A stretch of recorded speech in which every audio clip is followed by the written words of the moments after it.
Alrighty, guys, welcome to the Majors here with Standoff 2. Welcome to the fun. Yeah, welcome everyone. My name is Twist. I'm today here with A-Master. It's going to be a blast. We're going to have the Major, first the group stage, and of course after that the playoffs, but that's still a long while till that. For now, it's just going to be the group stage. 2 matches every single day, 2 best of 2s.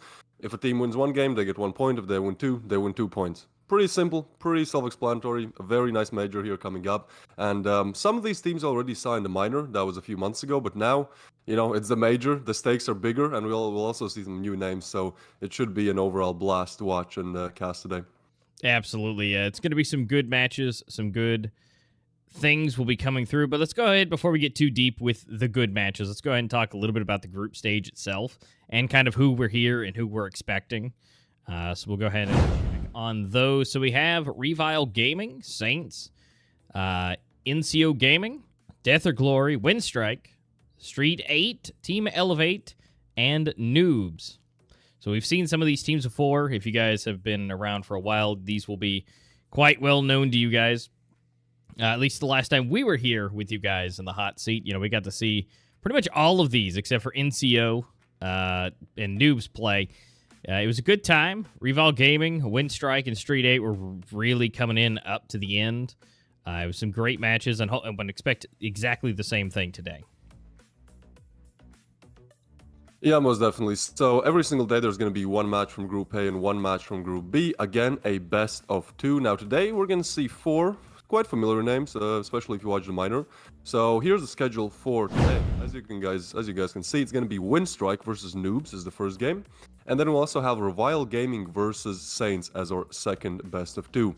These will be one after the other, so, you know, as always, a little break, and we'll move right on to the game number 2. But I think 3 names that we can notice here, Master, is actually Winstrike, Revial, and Saints, because they were in the minor, and they played very well. All 3 of these were group favorites, so I think actually from these matchups, NOOBS are kind of in a bit of a disadvantage, you know. Their name kind of fulfills a self-prophecy, because they're going to have to fight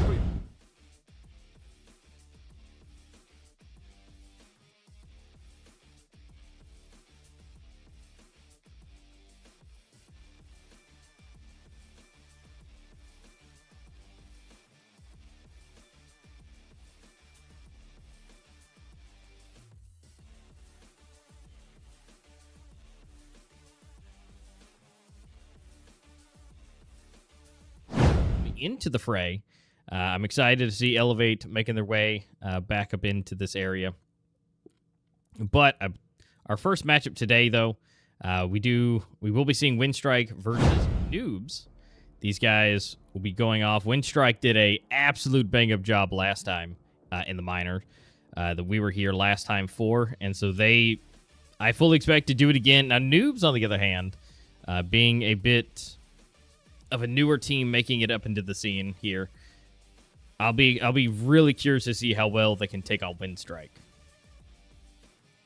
Yeah, me too. Winstrike, definitely a legendary team in Standoff too. I mean, people have known them for years, and so, it's definitely going to be a challenge for NOOBS, but we have to remember, this is not a best of 1, it's not a best of 3, where, you know, if you lose, you're kind of out, or at least you lost. Here, I would say for NOOBS, even if they get 1 map, 1 point against Winstrike, that's still a huge W, right? Because Winstrike is definitely one of the harder opponents in their group, so if they're able to at least, you know, get 1 win, just that 1 point to boost that confidence a little bit, to, you know, improve your standings a little bit. Again, the group stage is for like 6 days, right? So even if they don't have the best first matchup to go into, it's not going to be the hardest thing. But what is going to be hard is getting first play.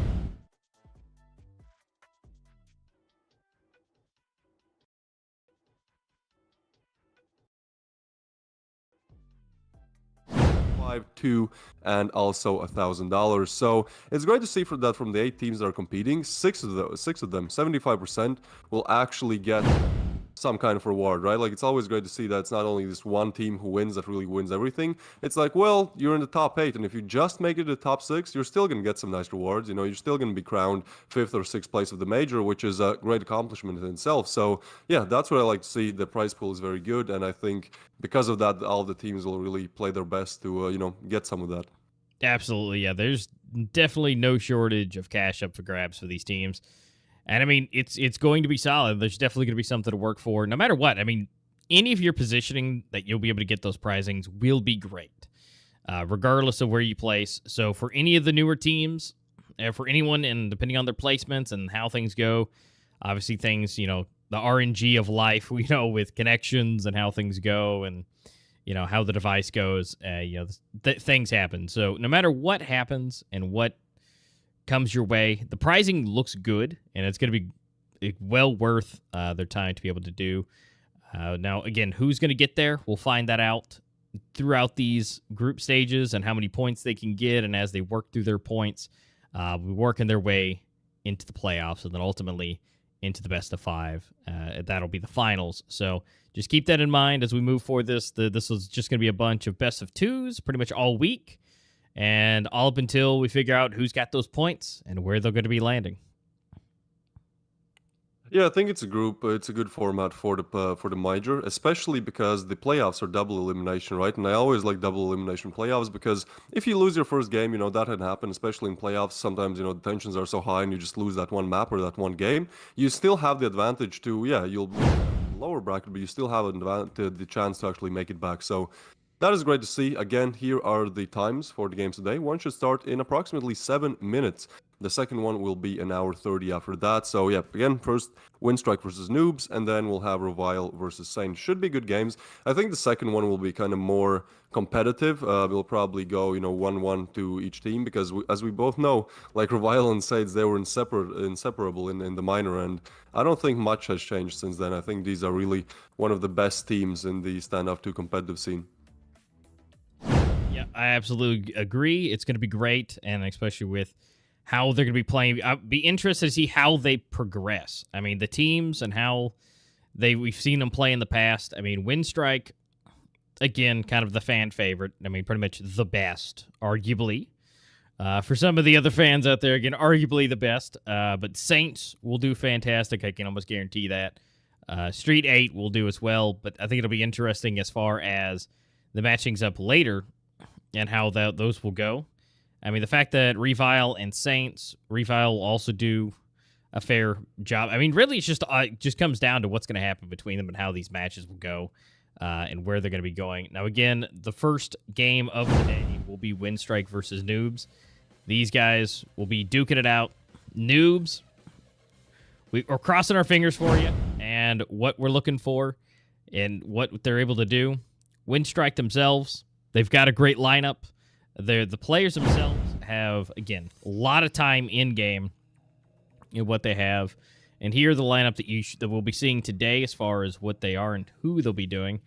Winstrike's past games and who they've played. This is going to give you a rough idea as far as who they've played against. They've pretty much lost against Saints almost every time except for right there in the middle.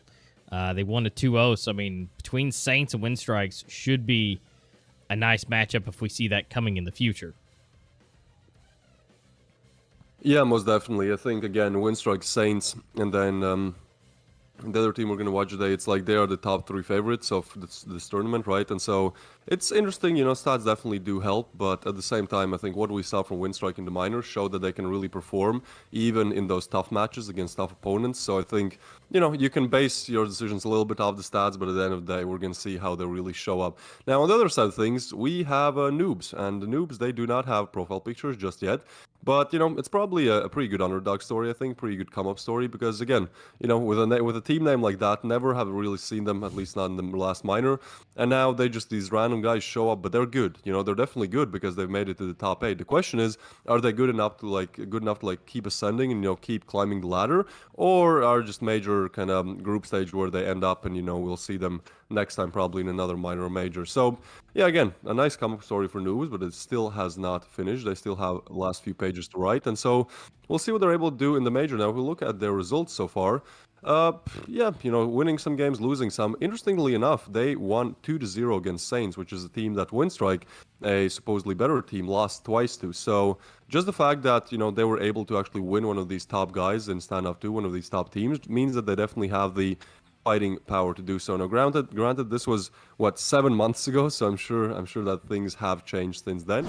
But yeah, it just shows, that they're also here to compete, and they can win out those tough opponents. As example, Winstrike today.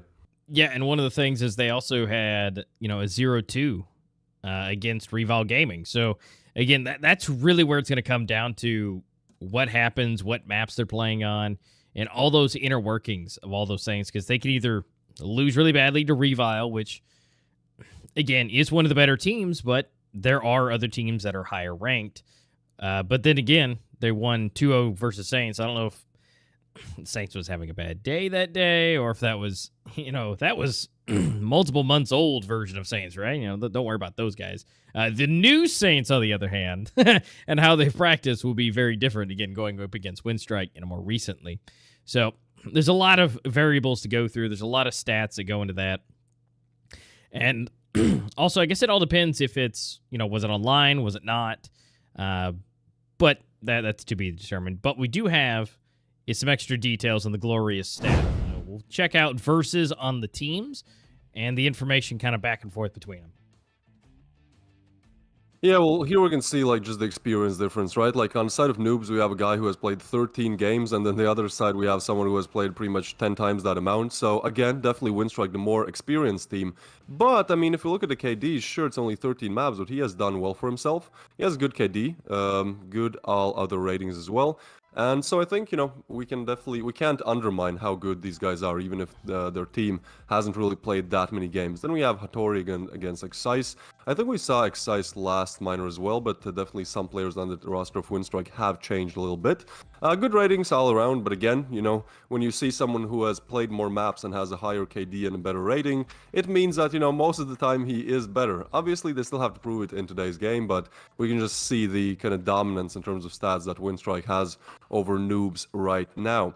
Here we can see that, yeah, pretty nice KD for both players. I mean, as long as it's above 1, I'd say they're doing quite a good job, but again, it depends. There's some support players who sometimes throw all the utility, do everything for their team, but not exactly get the most kills. And so, you look at their rating, you look at their KD, you're like, well, that doesn't really seem like the best player, but once you actually see his impact in game, it's a whole different story.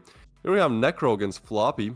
I guess we're moving down the KDs and down ratings, but still, it seems like in every one of these matchups, Winstrike just barely wins out the side of Noobs individually. Yeah, especially when it comes down to that overall rating. But the kills, on the other hand, I mean, not looking too bad over there for Floppy, though. 503 versus 70. And again, this is all dependent on, seeding as well. So, I mean, if Noobs have had a chance to play more matches in this, then that's a thing. But as far as in the professional sense, as we work our way down, now we're into the under 1.0s. Not necessarily the best case scenario, but again, like you said, it's all about what you do, your support, whether if you're the one to line everything up and make sure the smokes are where they need to be, you have to push out and be ahead. But if you obviously get killed first, then things happen and your ratings do go down. Yeah, most definitely. I think also approaching this game, Noobs, they need to play from a position of where they are ready to do crazy things that might, win them or might lose them the game. Because if they just play the default that kind of most top teams play right now in the Standoff competitive scene, well, the teams that have been kind of at that level and at the top for a longer time, they will play it better, right? So I'm expecting a lot of extraordinary plays coming in from Noobs, a lot of unconventional plays, a lot of plays that you normally wouldn't expect, but I think ultimately every time you have an underdog, that's what kind of breaks or makes them, is are they able to, approach the game in a different light and do something that the other teams do not. Because if they try to replicate what the pro teams do, well, they're not at that level yet, right? So I'm kind of expecting Noobs to do a lot of maybe P90 rushes, just all kinds of crazy stuff that kind of throws the Winstrike off kilter. Yep, and now we got to figure out, all of that being said, we got to find out what maps they're playing on. And we're going to go ahead and see the first ban come about from Noobs. Going to go ahead and get the first one, and then the second one coming in from Winstrike. Now, Sandstone, Providence coming down, being banned. And we're going to have the picks, Breeze, Sakura, and we're going to see a ban for Russ for the last one. Yeah, so Breeze and Sakura. Breeze is one of my favorite maps just aesthetically, but I think Sakura is way better strategically. I think on Sakura, because of those different angles you can hold, especially on the CD side, like there are different ways how you can approach sites and the rotations that are so quick. I think it's one of the better maps to watch strategically. But Breeze, it's always just, fun to watch, that kind of Italian little city where they just battle it out for some bomb plants. But yeah, I think a good map pool for the first two maps. Here we can see the stats for both these teams. So it seems like for Winstrike, they have won Providence 80% of the time, but what matters is Breeze and Sakura. Now, here we can see that actually, well, Noobs haven't really had that much experience on either two of these maps. 25% win rate on Sakura, and Breeze not even registered in official tourneys. So, again, you know, all the stats points toward the fact that Winstrike should win. Like, I don't think anyone is debating this, right? Like, they have the better individual ratings, they have better history in terms of winnings, you know, they're just a more established team. But again, just the fact that Noobs have, in fact, made it to the major means at least they're able to fight. So, even though, you know, if you were to put any money down or anything, probably don't do it on Noobs. No financial advice, no financial advice. At the same time, you know, I do believe that Noobs are able to put up a good fight. Yeah, Noobs themselves, again, they're here for a reason. We'll see what they can do. But again, ultimately, Winstrike is looking pretty good. Like I said, I agree, no financial advice, but Winstrike should be having at least a good time today, and they should be able to get some wins in. But Noobs, you're the underdog here. We believe in you. We know that you have the abilities to do what you need to do. It's a bit unfortunate going up against arguably the best team. But the good part is this is just best of twos, and points will be earned. So even if today is not necessarily their best game, even if they lose 2-0 or maybe 1-1, either way, they're going to be able to redeem themselves in some other matches against some other teams across the board. So they'll have a chance to still earn their points back. Yeah, most definitely. That's why I also say I think it's so important for them to put up a good fight and at least try to get that one map off of Winstrike. Because if they do, they're going to be in such a better position against the other teams in the group. Because I think this group is actually the harder one to play in, Group B. So that, you know, that it matters even more if they do good in this game or not.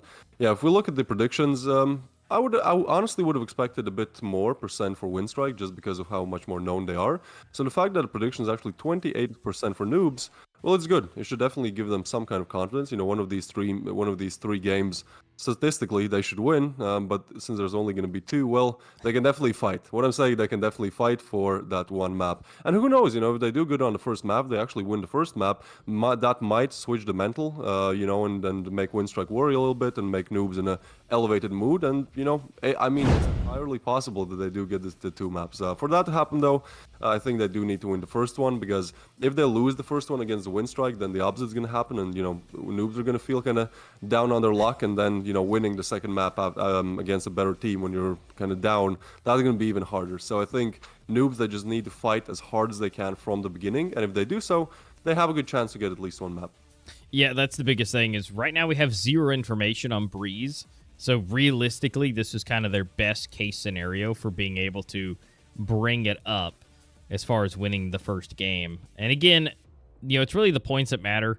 Now, eventually, round balance does kind of help out later on if there's any ties that need to be, you know, kind of broken for that. So realistically, they need to get as many rounds as possible, even if they do lose, just in case for later on down the line, because that may be a deciding factor of who stays into the playoffs and who goes, just if there ends up being a tie. So pretty much everything matters at this point, so no pressure. But hopefully they can at least get the rounds that they need, even if they can't get the wins today. But Breeze, this is where it's kind of the make or break, where they need to get this win to put them in a better position. Not only, like you said, mentally going into one of the best teams, but by all means, Winstrike is just not going to let this go easy, though. No, most definitely. I think they also understand, you know, what is at stake. And if there's one thing they don't want is to lose against kind of one of the weaker teams of the group. And then they still have to fight the better teams on paper. So, yeah, I think as the group stage starts, we're going to have very close games from the early get-go, just because the stakes are so high. And again, you know, everyone is good in both these groups, so it's not going to be just this one team that gets bullied and everyone pretty much just leeches 3 points off of them. So, yeah, because of that, because of how competitive it is, I think we're going to have a great group stage, which again will last for 6 days until the 11th of July. of June, my bad. And then after that, we'll take a short break and we'll be back with the playoffs on the 21st and 22nd, and then the best of 5, the final best of 5 on the 25th of June. So do note that down in your calendars. The group stage is going to be at the same time every single day. That's 4 p.m. Moscow time for around 3 hours. Again, these best of 2s normally take, I'd say, an hour and a half, with all the transitions and everything. But with that being said, I think we are quite ready to head into our first game soon, which again is going to be on Breeze. So Breeze may be a map where rushing just works a little bit more. That mid control is definitely important, so we'll see kind of how they approach it. But from what we've seen, Breeze normally is kind of a close game for both T and CD side players. Yeah, and again, Breeze not only, being that it's more unique, I would say, style of it, but I like the fact that there is no real limitations. The buildings that you have on it, everything can be thrown across it. So no matter where you are on the map, you can, if you know the map and you know your throws well, you can pretty much help your teammates or disrupt the bomb site from just about anywhere, which makes things a whole lot more difficult and complicated for the other team. So it just really opens up a whole new, unique style. The fact that everything can go over the buildings and there's the ability to throw them just about anywhere. Yeah, it's something you don't really see on maps, for example, like Zone 9, which is completely inside. The utility there is just harder to use. But I do agree with the point that these open air maps, like you can really put in the time, in a private lobby and figure out these different lineups that many teams probably have not even, heard about yet, and then you can completely surprise them when the time comes. So yeah, I agree. Breeze is one of the more fun maps to watch, both aesthetically and also just like, how it plays is very smooth.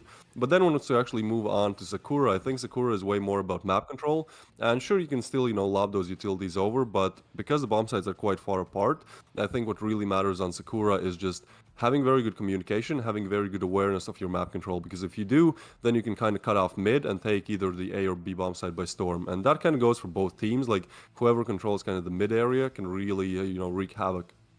Yeah, and once they wreak that havoc, they can lock it down. But if there needs to be any rotations, like you said, it has to be that communication to be able to, one, know your surroundings, know your areas, make sure you have everything blocked off so you can have a safe rotation if necessary or if your team does go down. So it's a huge play when it comes to Sakura. And again, Zone 9, it's very closed off, makes things a little bit more difficult. You have to peek your corners properly, use your equipment. And then, again, Breeze right now, as soon as the map is ready to begin, will just be the chaotic mess that it is, where you're never safe, essentially. A mortar from the sky, a smoke from the sky, a grenade, anything could be coming out of nowhere from any angle, just about. And there's so many different angles going in and around. It's going to make it difficult for noobs, by all means. And now, granted, we're not saying that they don't have any experience on Breeze. This is just the professional sense and the statistical data that we have available to us. So the fact that they've played Breeze, they know what they're doing for the most part. But as far as being in the stressful seat, being on stream, it really does change things. Oh yeah, most definitely. I think some players, really thrive under that pressure, and some really don't. Like we can see this in other esports as well, where there's like two teams and they both go to LAN, and one team that was really good online, they don't really perform as good as well on the LAN. And then, on the other side of things, we sometimes have teams that perhaps don't exactly have the best online results, but that feeling of, being at the LAN, being all together in one room, it just really elevates them to a different level. So, we kind of hope that's going to be the case with noobs, as it would be a fun match to watch. Otherwise, it might just be a 2-0 for Winstrike. Yeah, most definitely. And it's going to be difficult. And like you said, being in the same room, being in, LAN environments, that's a whole nother type of thing to consider, and what has to be, understood and taken care of. I mean, it's a whole crazy scenario that very few have not only experienced, but thrive in. And Winstrike definitely has more experience in that area as far as their historical, at other lands before. So noobs, they've made their way there. And so that's something that they're going to have to work on, and being able to be in the environment and the same areas the team they're playing. Normally with these online events, it's a bit safer. You're in your own environment, you're in your own space, you're playing online, which yay or nay could be good or bad as far as, depending where what your connection is. But that's something that you get used to. So the fact that they're going to be changing that up a little bit if going into those areas, we'll have to wait and see how that's going to go. But ultimately, we'll just have to wait and see how they do. And here we go. Very soon, our first game will start. And with that, we should see what is happening. Are noobs able to actually take down Winstrike, which is definitely one of the favorites of this tournament. I think everyone expects them for, get to the top 3 at least. I think that'll be very respectable. But other than that, here we go. Noobs versus Winstrike, the first game of the group stage. We can see that action is actually coming towards the B bomb side of things. Players are moving in quickly. Ooh, that's a nice shot. And Winstrike already lost 3 players. What is happening? Zeiss is low as well. He needs to get some impact here. But look at this. The bomb might actually go down. Just so much ambush. Smokes, nades coming both directions. 1v3 situation now for Necro. He needs to find something, but I think they know where he is now. They definitely know. He's reloading. He's trying to stay alive, but he's such in an open position.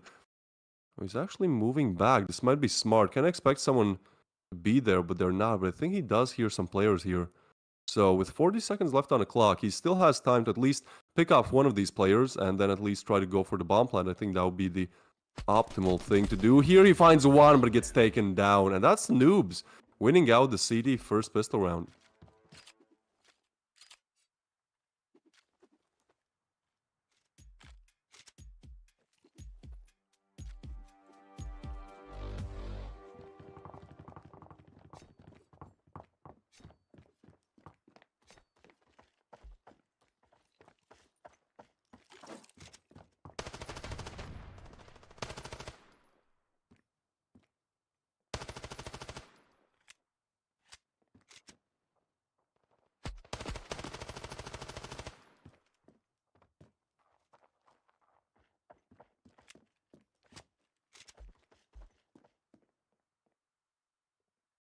Yeah, Winstrike here, just taking a classic eco round, they lost that first one, so why would they force? Nah, they'll just go with pistols, try to do something, maybe this bomb can still go down. I mean, not really expecting anything more than that with what Necro has to his name in terms of weaponry, but I think if he catches a good timing here, he might be able to at least get the bomb down. It seems like GBC does. No, and he takes him down.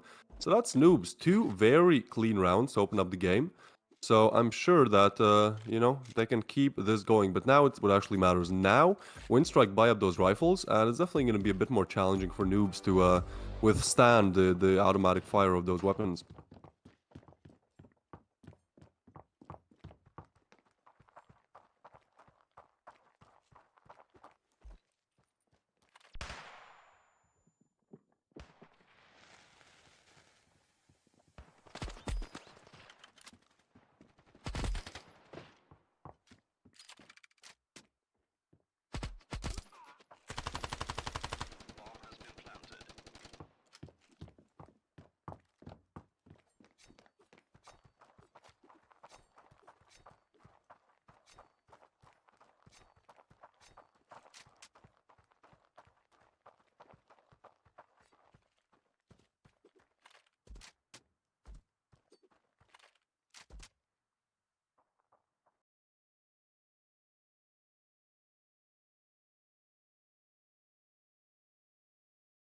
Yeah, most definitely. I think Noob's better choice here. Just save. Probably won't. Yeah, they won't even go for like exit frags because they just don't want to lose those rifles. Look at that. They have 1.9k on Coletta and then also 2.2k on Hate Me. Like, it's not the best decision to, lose these rifles. At least now, one of them can drop a rifle over to the rest of the team. And, with that, they should be able to at least have a partial buy. Here we can see that pistol and that second. Some pretty nice frags. Pretty crispy. We can see players already are up to their usual standards in terms of aim.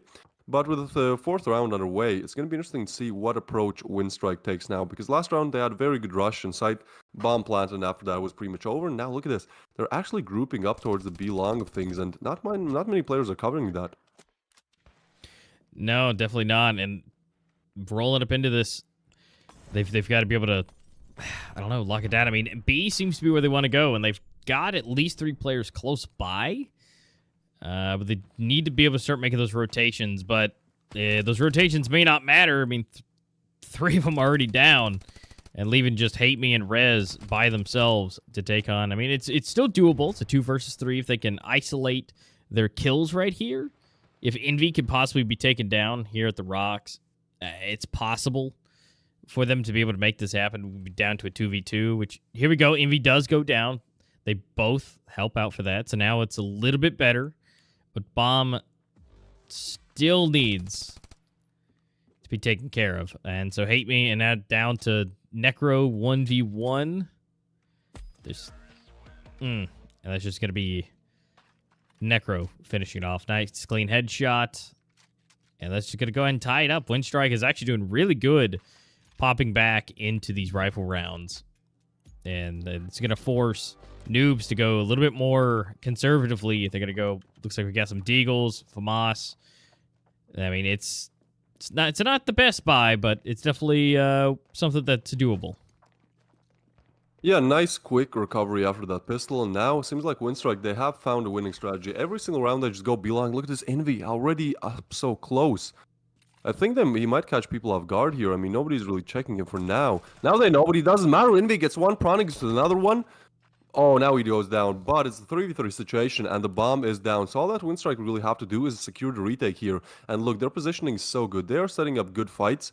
Necro here might even lurk and get that backstab in. So Noobs really at a disadvantage here. Oh, Necro hears one. He hears him. Ooh. And now he knows. Now he knows where he goes, and he might just go for the backstab now because I don't think they'll expect that at all. Time running down as well. Noobs, they need to make their move quick. They need to do something very quickly. At least have the bomb. Necro somehow getting shot. He's going to push, and they actually, what? They defuse.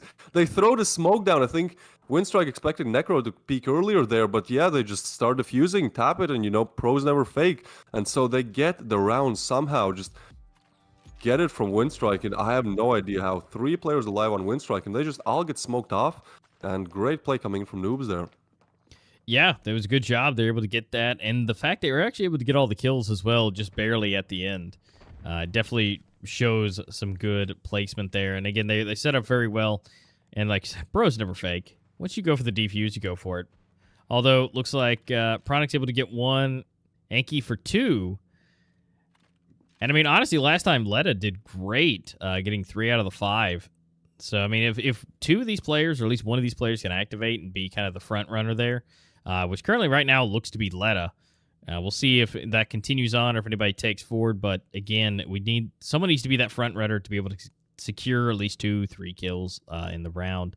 But you can't obviously rely on one player, so hopefully there's at least a secondary one that can at least follow suit and be close enough. Because, again, once you're securing the kills, it makes things a whole lot easier to defend.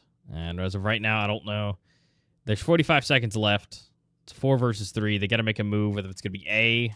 It's probably not going to be B. I don't think they have enough time to quickly rush around and make it there. Yeah, and Letta now taking down Necro as well. I think this might be a save round coming in from Winstrike. I mean, they're still kind of advancing, but yeah, now they're contemplating. Like, the bomb is dropped, pretty much spawn. They know that if they go A or B, they're pretty much going to meet 2 other opponents. And with their money, it's just better to save and drop off those weapons the next round, right?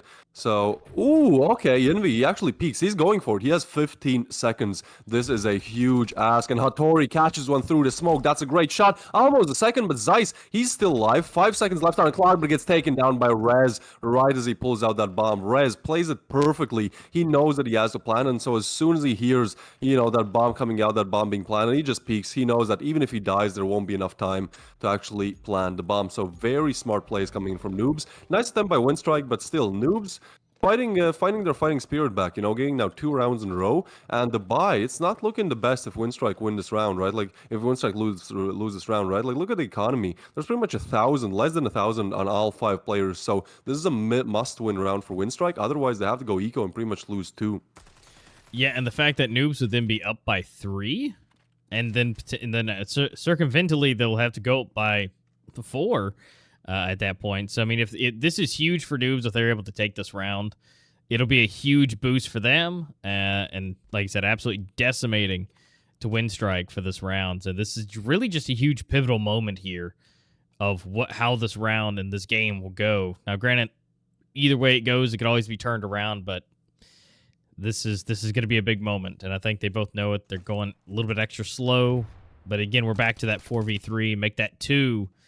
Lightning going to be going down and just making this an extra bit harder. And so now we're going to have a trade. And again, they're just picking one by one.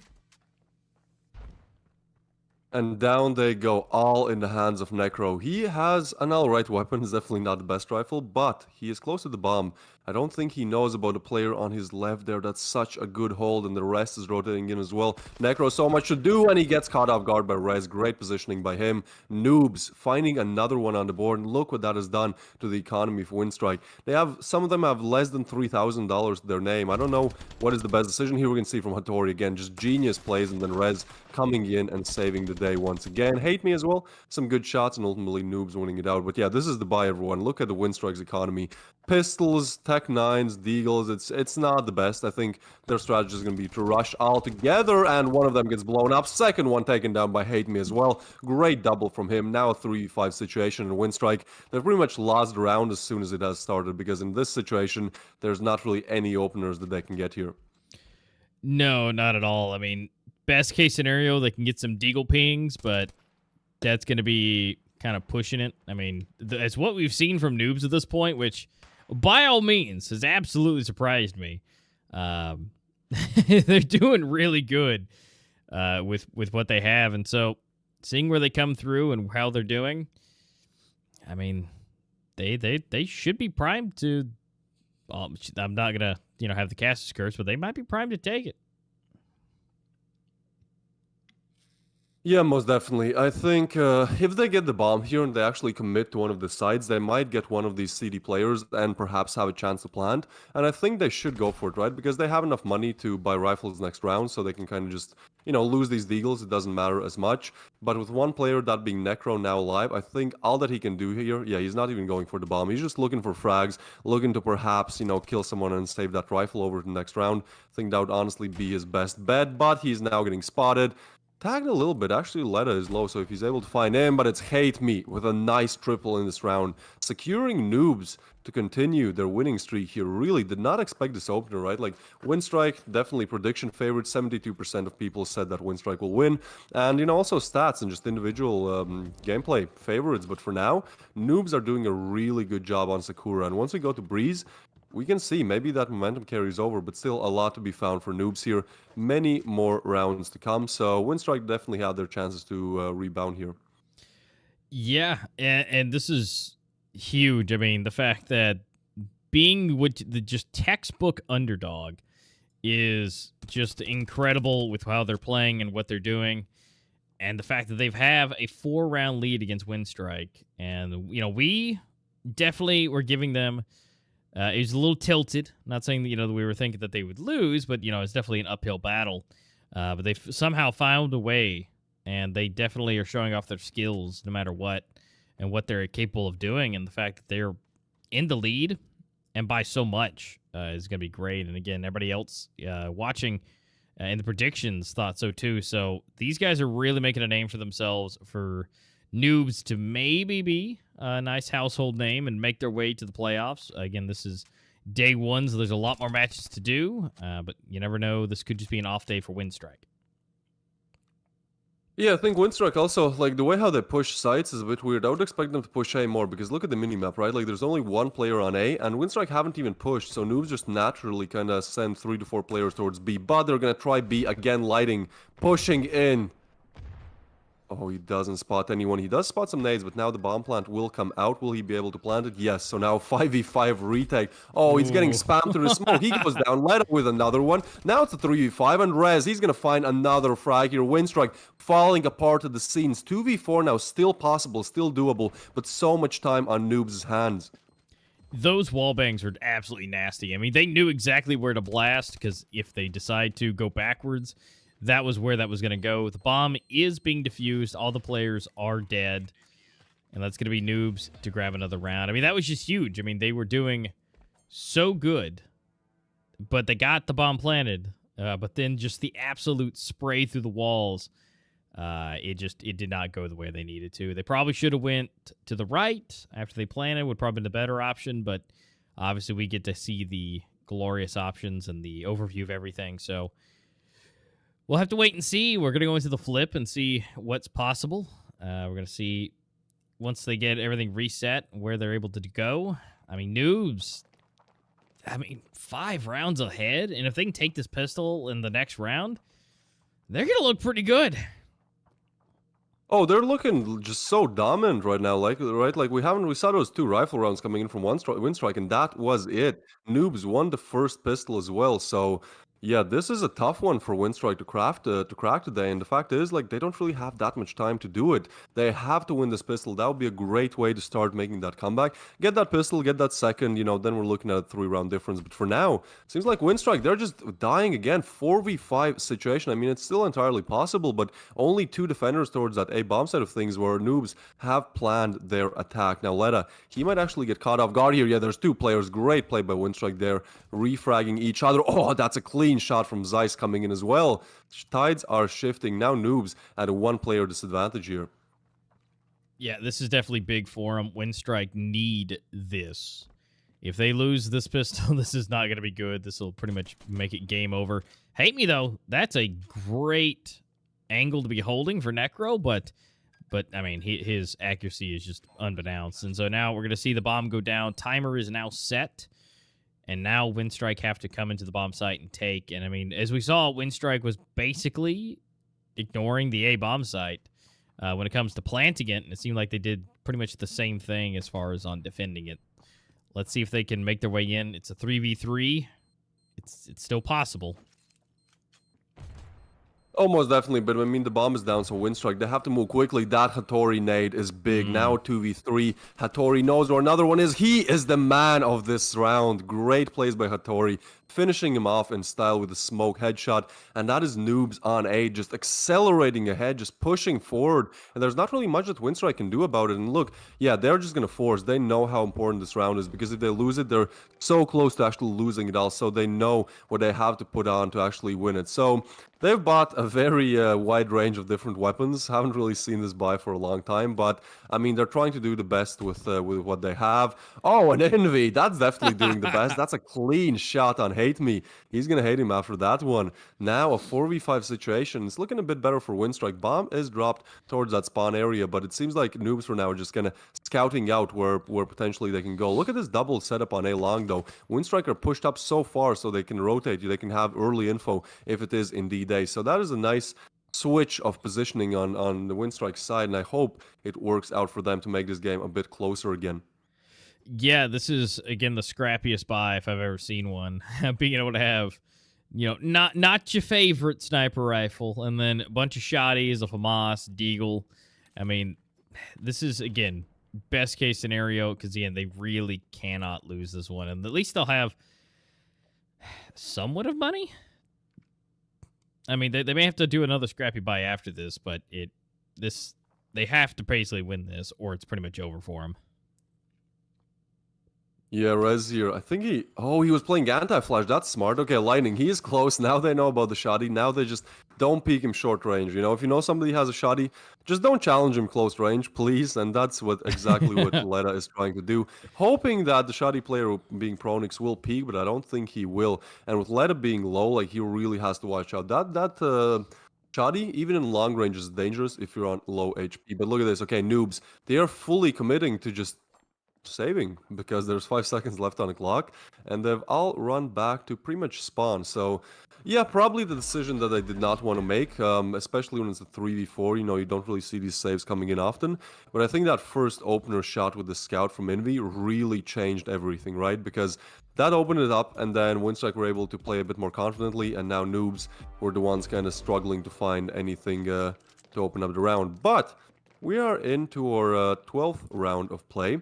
And we'll see what Noobs do this time, because Winstrike, they still have a long way to go. Now they have bought it properly. They have proper utility, lighting, bought everything that is hard wanted.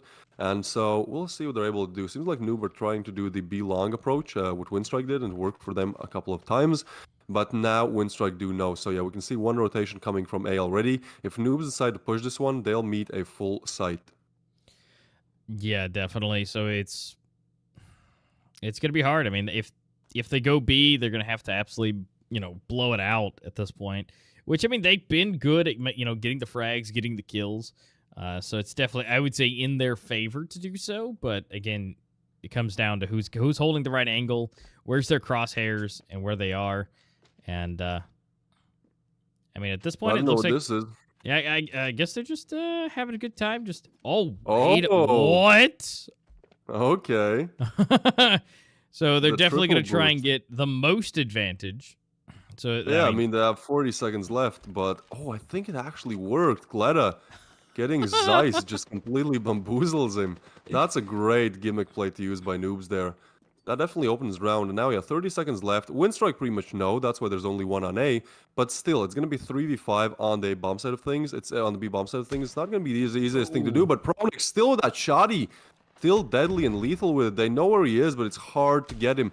Oh, and he's missing. He gets Leda as well. Yeah, he might get wallbang there, but still, he is holding on, and that's all that matters. 2v3 situation now. Winstrike have to make this one count. Switches out for the rifle lighting. Left in the 1v3. So much utility. Spots one, gets one. Now, 2 more players left. Bomb time still. He is able to defuse if he just pushes off fastly enough, but I think Noobs will just play this on time. He's throwing his util now, he's throwing the smokes, but he has to tap the bomb soon, otherwise they won't peek him. I think he knows where both players are, and that's Anki taking down Lighting. Getting Noobs to 9. So this is the final round, and the tactical pause is in play. Actually coming in from Noobs. That's very interesting to see that Winstrike are losing like this, but they're still not taking pauses, and Noobs are probably just like, okay, guys, calm down, calm down. We know it's Winstrike, but, we should be able to do this one. Here you can see that great shot by Pronix. And Lighting, I mean, he did make his mark in that 1v3, but I think he needed to tap the bomb a little quicker for them to actually peek him. Yeah, I agree. And I mean, overall, that's just a great play. And honestly, calling a pause, I agree. They've got to calm down, rein everything back in, and so they make sure they don't make any of those mistakes. Although Winstrike still in the scrappy-ish buy. I mean, they got a Deagle and an MP7 rolling up in here. I mean, it's again not the best case scenario, but I mean, it worked fairly decently, but they just haven't been able to find that round to kind of propel them forward. And the fact that they haven't really been able to get these pistols either, I think has really been the hard part. Those are the easy rounds to get, and the one right after that as well. So hopefully they can bring this forward, or they can start gaining some rounds, but I don't know. Right now, Noobs is looking so strong, and they're only 1 round separating. Pretty much a win from being able to continue this. Oh, here we go. Pushing through, getting a double. Oh, that's over for Winstrike. They were not ready for that one. 2v5 now, and they have to do so much here. Bomb is down. Lighting, he will fight for his life together with his eyes, but not even rifles. MP7 to his name. He's getting spotted as well. 1v5, and Lighting, he has to go absolutely nuclear here. He's looking for his first. His position is not known yet, but the time has ticked off the bomb for so long. Like, yeah, he's just gonna try to save it, I guess, in the last round. Either way, Noobs do win it out. 10 rounds to their name against Winstrike. And Winstrike, 3 rounds. That was something we did not expect at all, right? Like, the fact that the Noobs show up in this way, and I'll be honest, just absolutely crush Winstrike, It didn't look like Winstrike were just losing rounds badly. No, Noobs just had a better game. So this is absolutely crazy, and I mean, fair play to them. They already have 1 point. But this is a best of 2, so our second game will be on Breeze, and there we'll see if Winstrike are able to put up a better performance in order to get at least 1 point in this best of 2.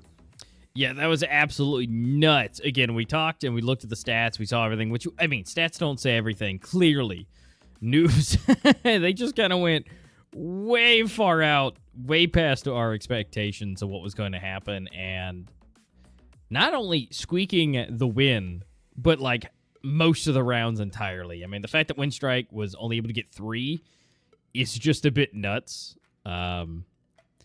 So I don't know. I mean, the fact that Breeze was going to kind of be our, unknown. I don't know. Maybe the unknown needs to be going to Winstrike. Maybe the unknown would be in their favor, because at this point they've only got 1 more game left to go for them to be able to earn more rounds and also more, to maybe get a point even for a win in there.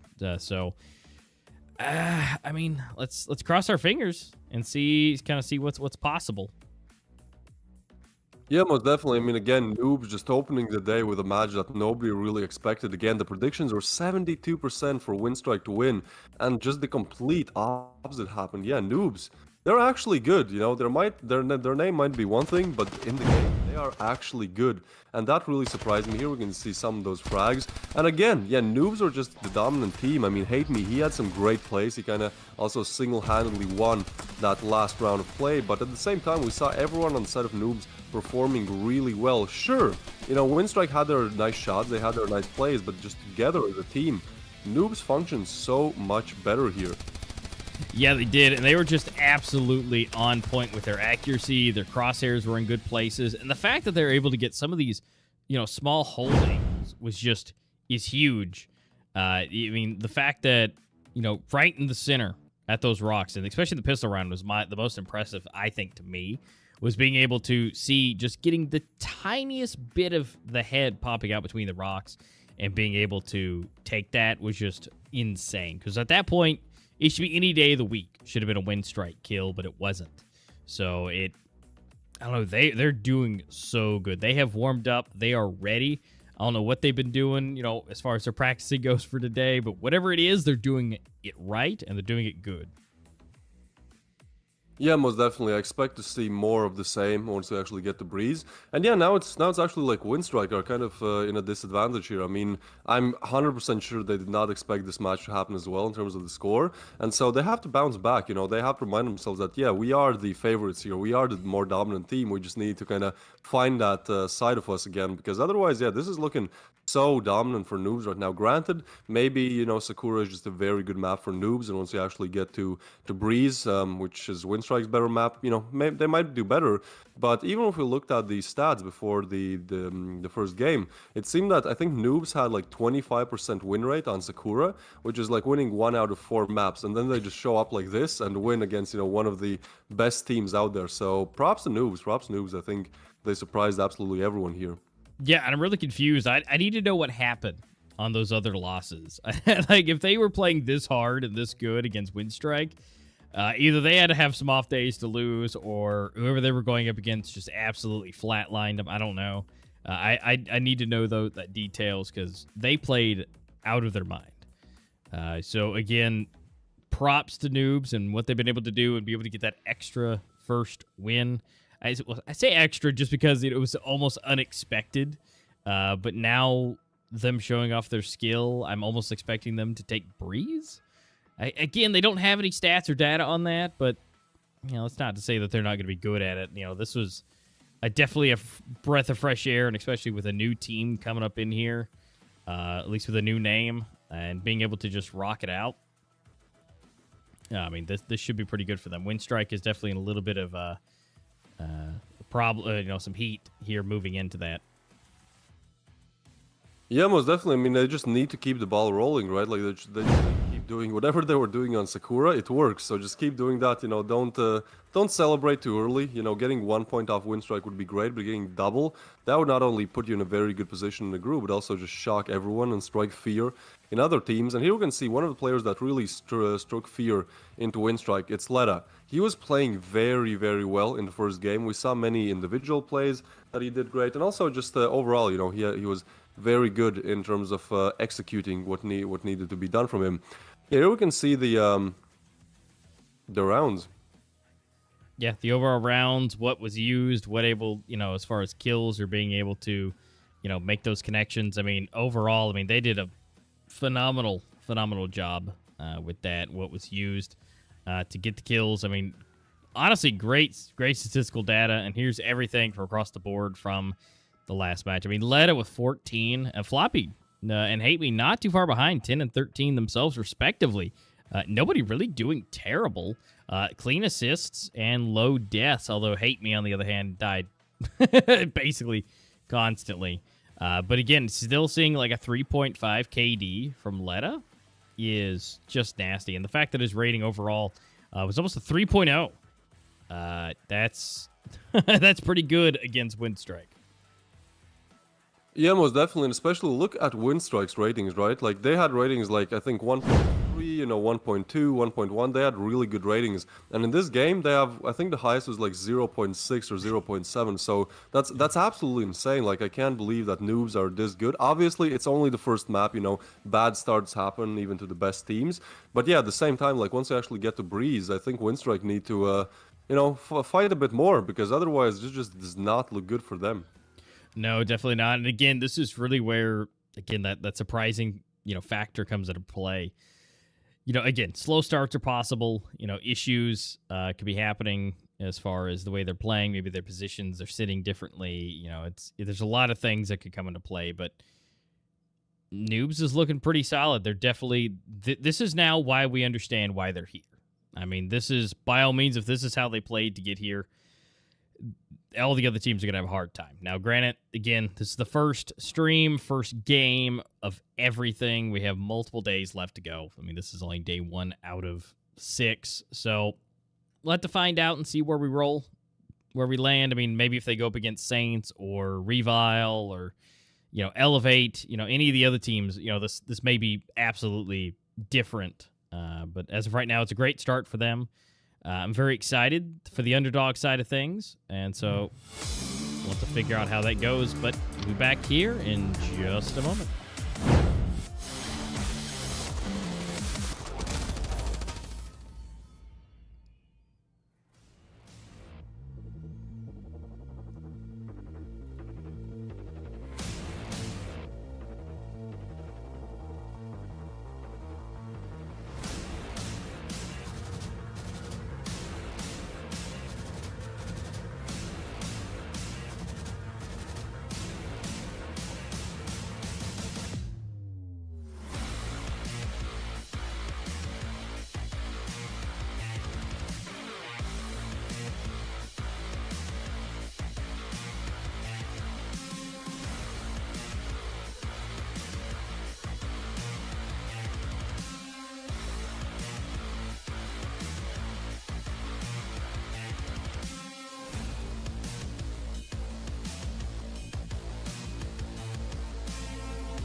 All right, guys. Thank you for hanging out with us for that short little break. And no, I mean, this is going to be huge rolling back into this next match. I mean, Breeze is going to be nuts. Noobs really showing out. I mean, the fact is, if Letta does what Letta does again and getting basically a 3.0 rating and just 3.5 kill death ratio, this is going to be pretty quick when it goes into Breeze. I mean, this really gives them the option to go crazy with their equipment and grenades and everything going into it. So it's kind of up in the air. Yeah, it is. Again, Letta performed really well, and also Hate Me performed really well, but I think Hate Me has more of that kind of aggressive player approach, right, where he just, as you said, he died a lot of times, he just rushes in, he gets those 1 or 2 frags, he does a flashy play, and then he goes down. But I think what we didn't see that much was like flashy plays from Letta, but he was still that kind of silent fragger, he had, I think, 1 more kill than Hate Me, and that happens a lot of times, depending on your playstyle. Sometimes you'll have the most amazing clips, but when you look at the actual kills, at the actual rating, well, there's just some creeper, some dude who just doesn't really show off that much, but at the same time, he's able to perform really well. So I think what we saw from Noobs is that they have these 2 kind of, not star players, again, hard to choose, hard to decide from just 1 map, but those 2 players that are really, up there in terms of skill, and then they have 3 more, which also performed really well. Again, I think it was like 9 kills, 10, and then 13, 14. So that just means that, everyone on the side of Noobs can really show up big time if it's needed. On the side of Winstrike, I mean, they all performed at the same level as well. It wasn't like one of these times where just one guy is carrying everything and the rest of the team is, just not helping him win, let's just say that. So I think, since everyone on Winstrike played pretty much the same, they just kind of need to all pick up their fighting spirits again. Yeah, I agree, and the fact that they need to pick it up, do what they do, get those kills like we know they can. Because, again, Noobs, the fact that all of them were able to do so good and be so consistent, and, again, being really close together is just a huge thing. And the fact that they're able to really bring everything forward, stay so close together, aside from Hate Me, everybody else had a positive KD. He was at the bottom. I mean, again, he had those 16 deaths with 13 kills. But again, he was the flashy. He was the entrance. He got in there. He got the details. He passed it on to the team. Or, well, should I say mainly to Letta, because Letta was just going nuts. And again, being that silent killer, just, not doing anything crazy, just popping heads. I mean, that was just what was being done. And hopefully Winstrike can kind of regroup. This gives them a chance to communicate and regroup going into the next map. Yeah, which is going to be Breeze. Now, again, personally, I think Breeze isn't that tactical of a map. Sure, there's one aspect where you can throw those utilities, over the walls and in the open air. But personally, I haven't really seen that much, at least in the minor. We didn't see that many players actually do it. So, because, there's a possibility for it, but it's not getting utilized, I think Breeze oftentimes just comes down to rushing in, throwing one or two smokes, securing a bomb site, and kind of playing a very aggressive style of standoff. So I'm expecting to see more of the same on Breeze again. Now, not really a map where the AWMs can really come into picture that well. I mean, most players are not really using them in general. I could see some places where you could use the AWM, preferably on longs, on Breeze, but definitely not a map where it's a weapon of choice for many players, right?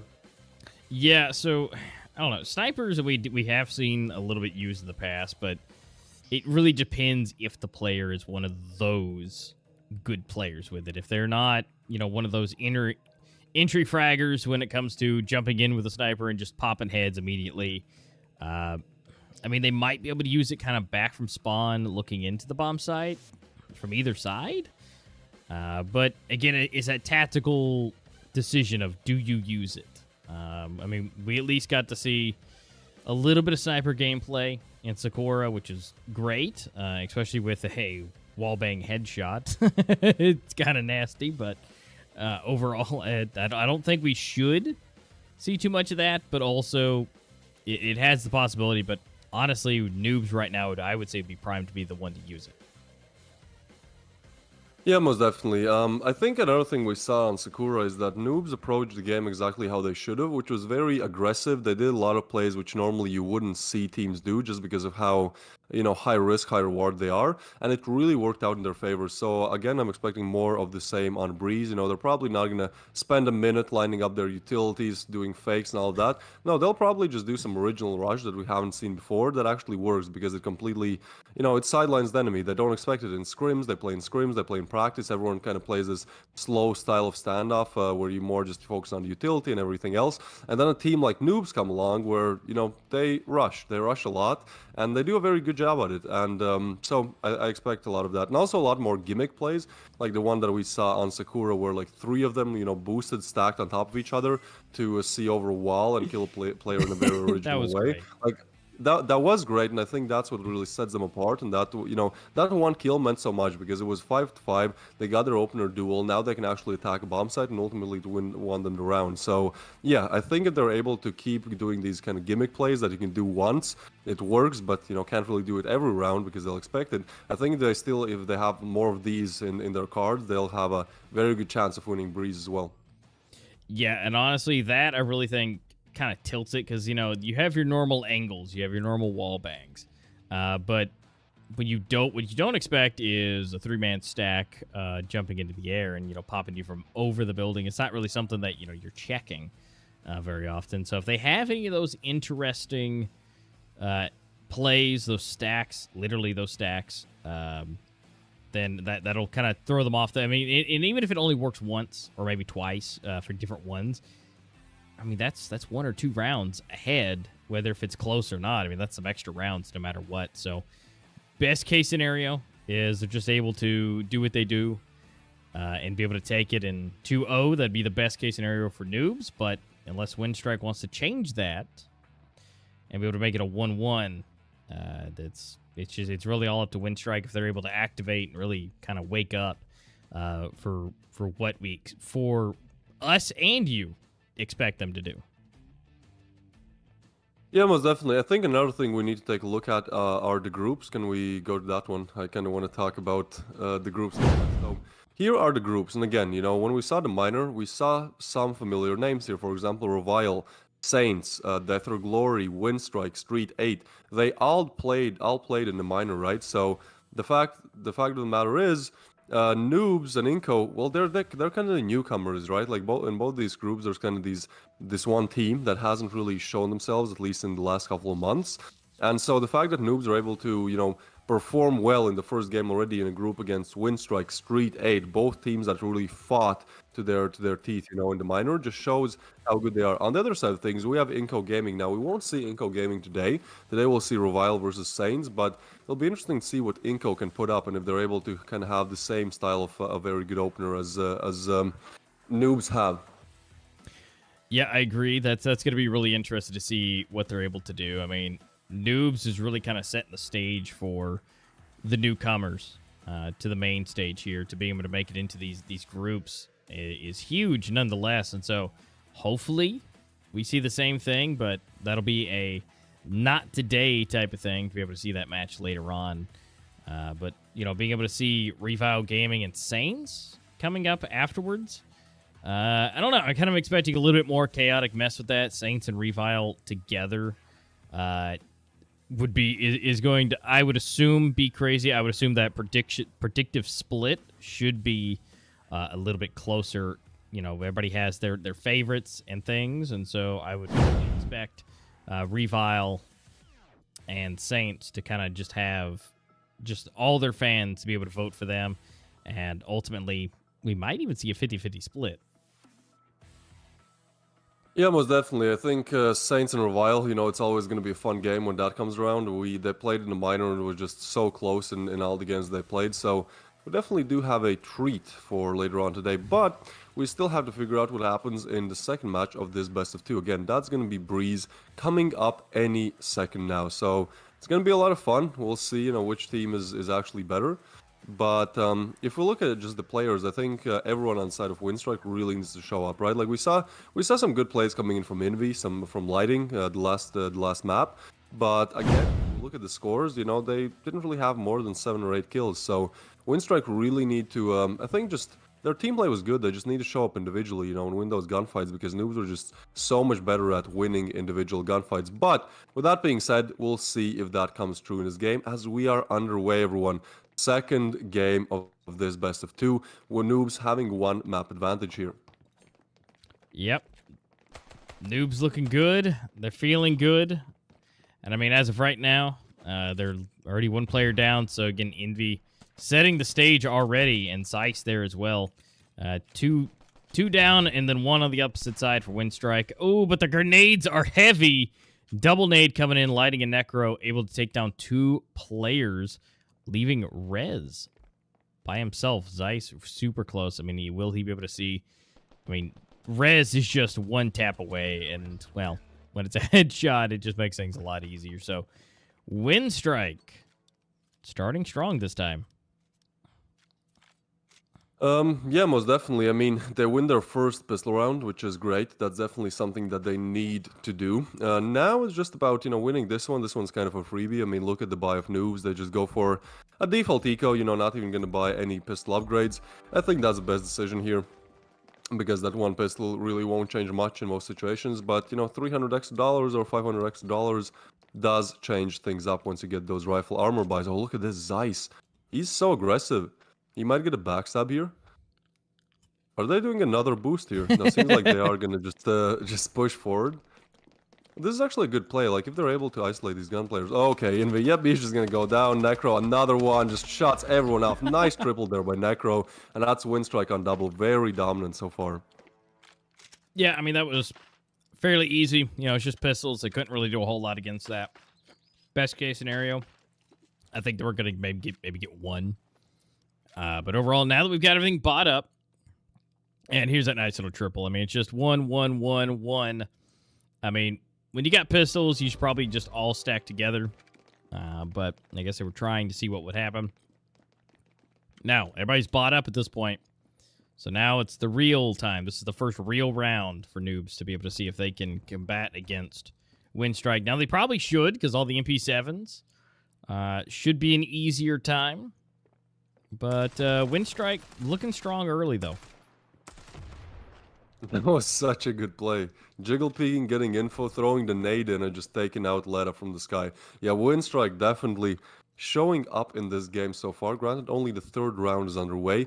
Noob seems like they want to attack the B bomb side. Now, there are two players there. It's Pronix. He has to go big. He does find one and another one. That's a great play coming in from Pronix. Now, only one left alive, that being Hattori. And I think in this situation, it's just better to say, right? Like $200 to your name. Not exactly anything else in store for you. No, but this Winstrike seems almost completely different than what we saw in Sakura. So I'm excited to see what they're able to continue on to do. Noob's having a hard start and using that nice little angle. Prony kind of being the MVP for that match, just really holding down that B bomb site. We are now 3-0. Winstrike is at 3. Noobs is at 0. And again, they're just starting strong. And look at Prony here. Just 1-1-1. Takes the weapon and is able to get the last kill. I mean, 3 to his name. But overall, they've got to be able to secure a round for Noobs. A seems to be where they want to go. But will that be the best decision? Yeah, that buy, I mean, I respect it, but it's just going to be hard to make it work, right? Like, they have deagles, they have to be so precise with them.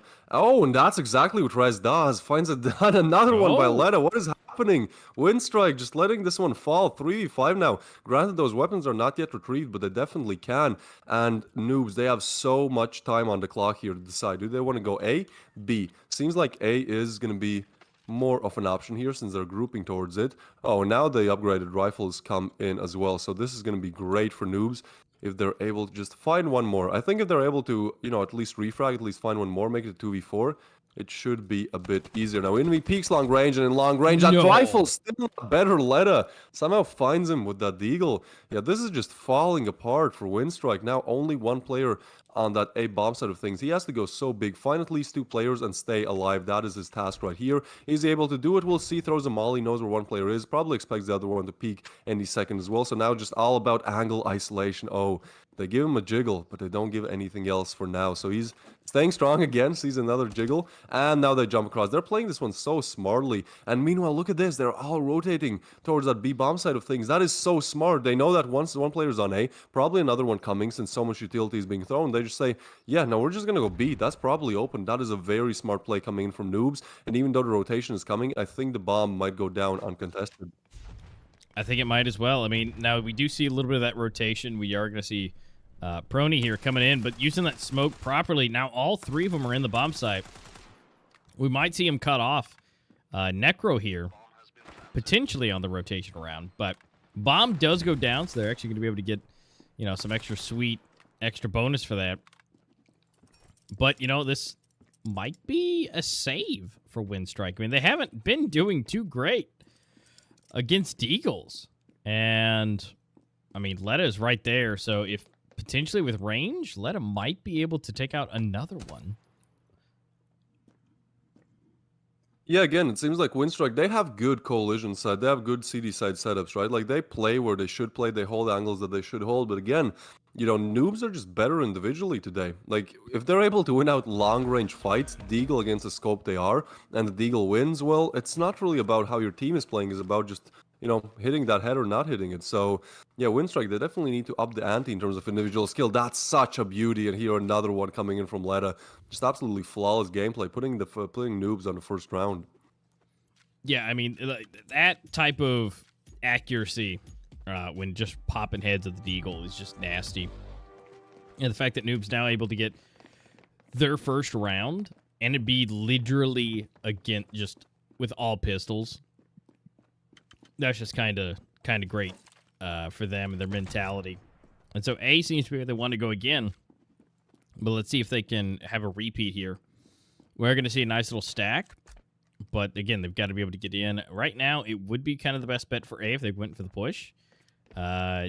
Except for, well, at least maybe not as of now with this rotation. But we'll just kind of see what they can do. I mean, they have scoped ARs that they can use for range. And if they're any as accurate as what they were with the Deagles, this will be just easy peasy for them. So Zeiss is trying to get that information, but he's not wanting to peek out too far. Yeah, that long range area that Zeiss was speaking, definitely I think the T side needs to smoke it off, right? Because if you jiggle and it's clear, it gives you so much info, it gives you so much map control that I think it's better to just throw smoke there so that, the vision is obscured for at least a while. And you can slowly creep up and then explode from there. I think that's the strategy there. Hate me, meanwhile. This hasn't been clear yet, so even though there's nobody here, he's extra cautious with his movements. But seems like noobs are grouping up towards their side of things. Yeah, they are. They're slowly making their way up. They're slowly making their way in. And I think the call has been made. A is where they want to go. It's going to be a 5 versus 3. They're going to have to go for the push. Zeiss able to take down Letta, which is going to be big for him. But grenades coming in, damage being dealt. And there we go. Zeiss going down. Hate me getting that one. Making it even. So now there's only one on either side being taken down. And now here comes for the push with the flashes coming out. Hate me, res for another. Envy and Necro down. Lighting coming his way in. Does get one, but not the other. Getting taken down. A bomb is going to be planted. And it's a 1v3. Prony in the back with a smoke covering the stairs. There's not a whole lot that could be done. No, he'll probably go for the save. So Noob's making a quick rebound here, getting another bomb plant. Now the thing is, Prony has 7.7k, and I think the rest of the team is also good in the money situation. So Winstrike will definitely be able to keep fighting on for some rounds here without taking an eco. But at the same time, fighting is not what matters. What matters is winning these rounds because, again, they had a good start, but Noobs, they're not letting this one slip. No, they're definitely not. I mean, earlier, in the rounds, it looked really strong for Winstrike, but Noobs, just the way they're pushing up and the tactics that they're using is honestly pretty great, and the aggression that they're pushing with that as well, I think is really throwing them off guard. I mean, you can see here, Zeiss gets the first one, but Hate Me from the other side, and just being able to just turn the corner, blast heads, grenades coming in from the sky. That was the kind of gameplay that I was talking about in the pre-show. Was talking about just everything can come out of the sky, and especially the A site in particular, to where your teammates can be in a safe position, but also still help from above. And it's coming in handy, it seems. Yeah, most definitely. I think Noobs might take a different approach now, push a little bit faster. Oh, and that's a big one from Hattori. Oof. And another one. Leda finds another no. one. 3v5 situation now. Bomb is still alive. And, I mean, Winstrike, yeah, they're grouping up towards A now. But there's going to be 5 players challenging them in the very aggressive push. Might got caught off guard, and that's exactly what happens. Hattori peeks him. 2v5 now. Winstrike just not able to win these gun duels again. Now it's Pronix. He does get one. Good position to find another one. Good position to get away. Nice aggressive play pays off. But Leda knows where he is. He's going to check that any second, or at least he should. And the thing is, yeah, Winstrike, I think they're contemplating, do they want to go for this? Sure, Pronix still has good cash, but Lighting is on 500, so I think unless they find like a freebie kill here, they don't really want to attack this. Look how far away they are as well. Yeah, Pronix, oh, we'll see. I think it's possible that Lighting will just try to find at least one frag here, and if he does, then they might go for it, but it seems like they're not that committed to this plan just yet. No, definitely not. I mean, they're trying, and again, Lighting would definitely need, an extra pick if he can, with only the $500 in his account, but we'll just kind of have to wait and see. I mean, if he gets an exit frag here, I mean, it's possible. I mean, if they come up here from the back and he can catch one off guard, maybe two, that'd be great for him, but I don't think they're going to be able to push that far back. They're in a nice, safe position where they are, so it just comes down to saving. They're able to keep those weapons going into the next one. I mean, look at Pronix. He is at $9,000 in his pocket. I mean, he's really going to be able to help his team out, but I mean, these kills went so hard when it came to getting that nice two-piece to open it up. The A site was so big. But ultimately, it's going to come down to, what's going to be able to be done. And I mean, Pronix able to buy some weapons for 2 of his teammates. He's already gone down to 3,100 at this point. So we do have a tactical pause coming in from the CT side. Winstrike definitely wants to make sure that they're getting everything nailed in where they can. I mean, they're not doing the best case scenario as of right now. They started off good, but it seems to be dwindling. Yeah, I think it's a good tactical pause coming in from Winstrike. I mean, they didn't really call tactical pauses on the first map, and I think they should have. I think if they just took a pause, calmed down their emotions and just talked over what is not working, it would have worked out better for them. And so it's nice to see that they're learning from their mistakes. And now, when they've lost 3 in a row, and again, it's kind of a situation where you're a bit clueless, they call the pause. They talk it over, they let themselves catch a quick breath. I think it's a good strategy, but we'll see if it ultimately works out, because the 7th round is underway, and Noobs still looking pretty dominant. Now they're actually scouting out the B bomb site. We see A being hit way more than B. I think A is just generally easier to clear, but Hate Me seems like he's all over the map, looking for entries in any type of points.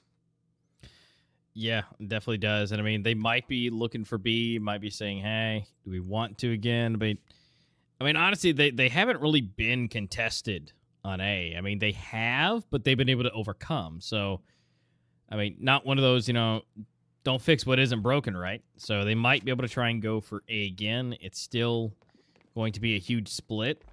I mean, we do see Anki still just chilling in mid.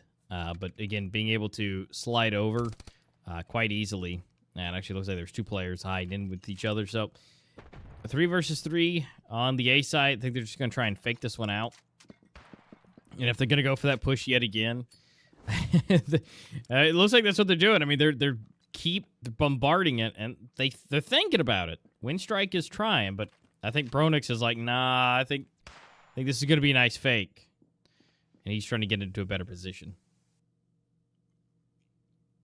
This is a nice position. I mean, it is getting checked, but at the same time, he just gets so much info. There's a footsteps. Now he's getting checked. Hey, Hate Me takes him down. 4v5 situation now. The execute is coming in. Everyone pushing on the B bomb site. Lighting has to fight both angles, but the thing is, he only needs to check one. He doesn't know it. Bomb does go down. Now 4v5 Yankee trying to find any space for openers. He finds one. He gets so much info. Tags Lightning through the smoke. Does go down to Zeiss.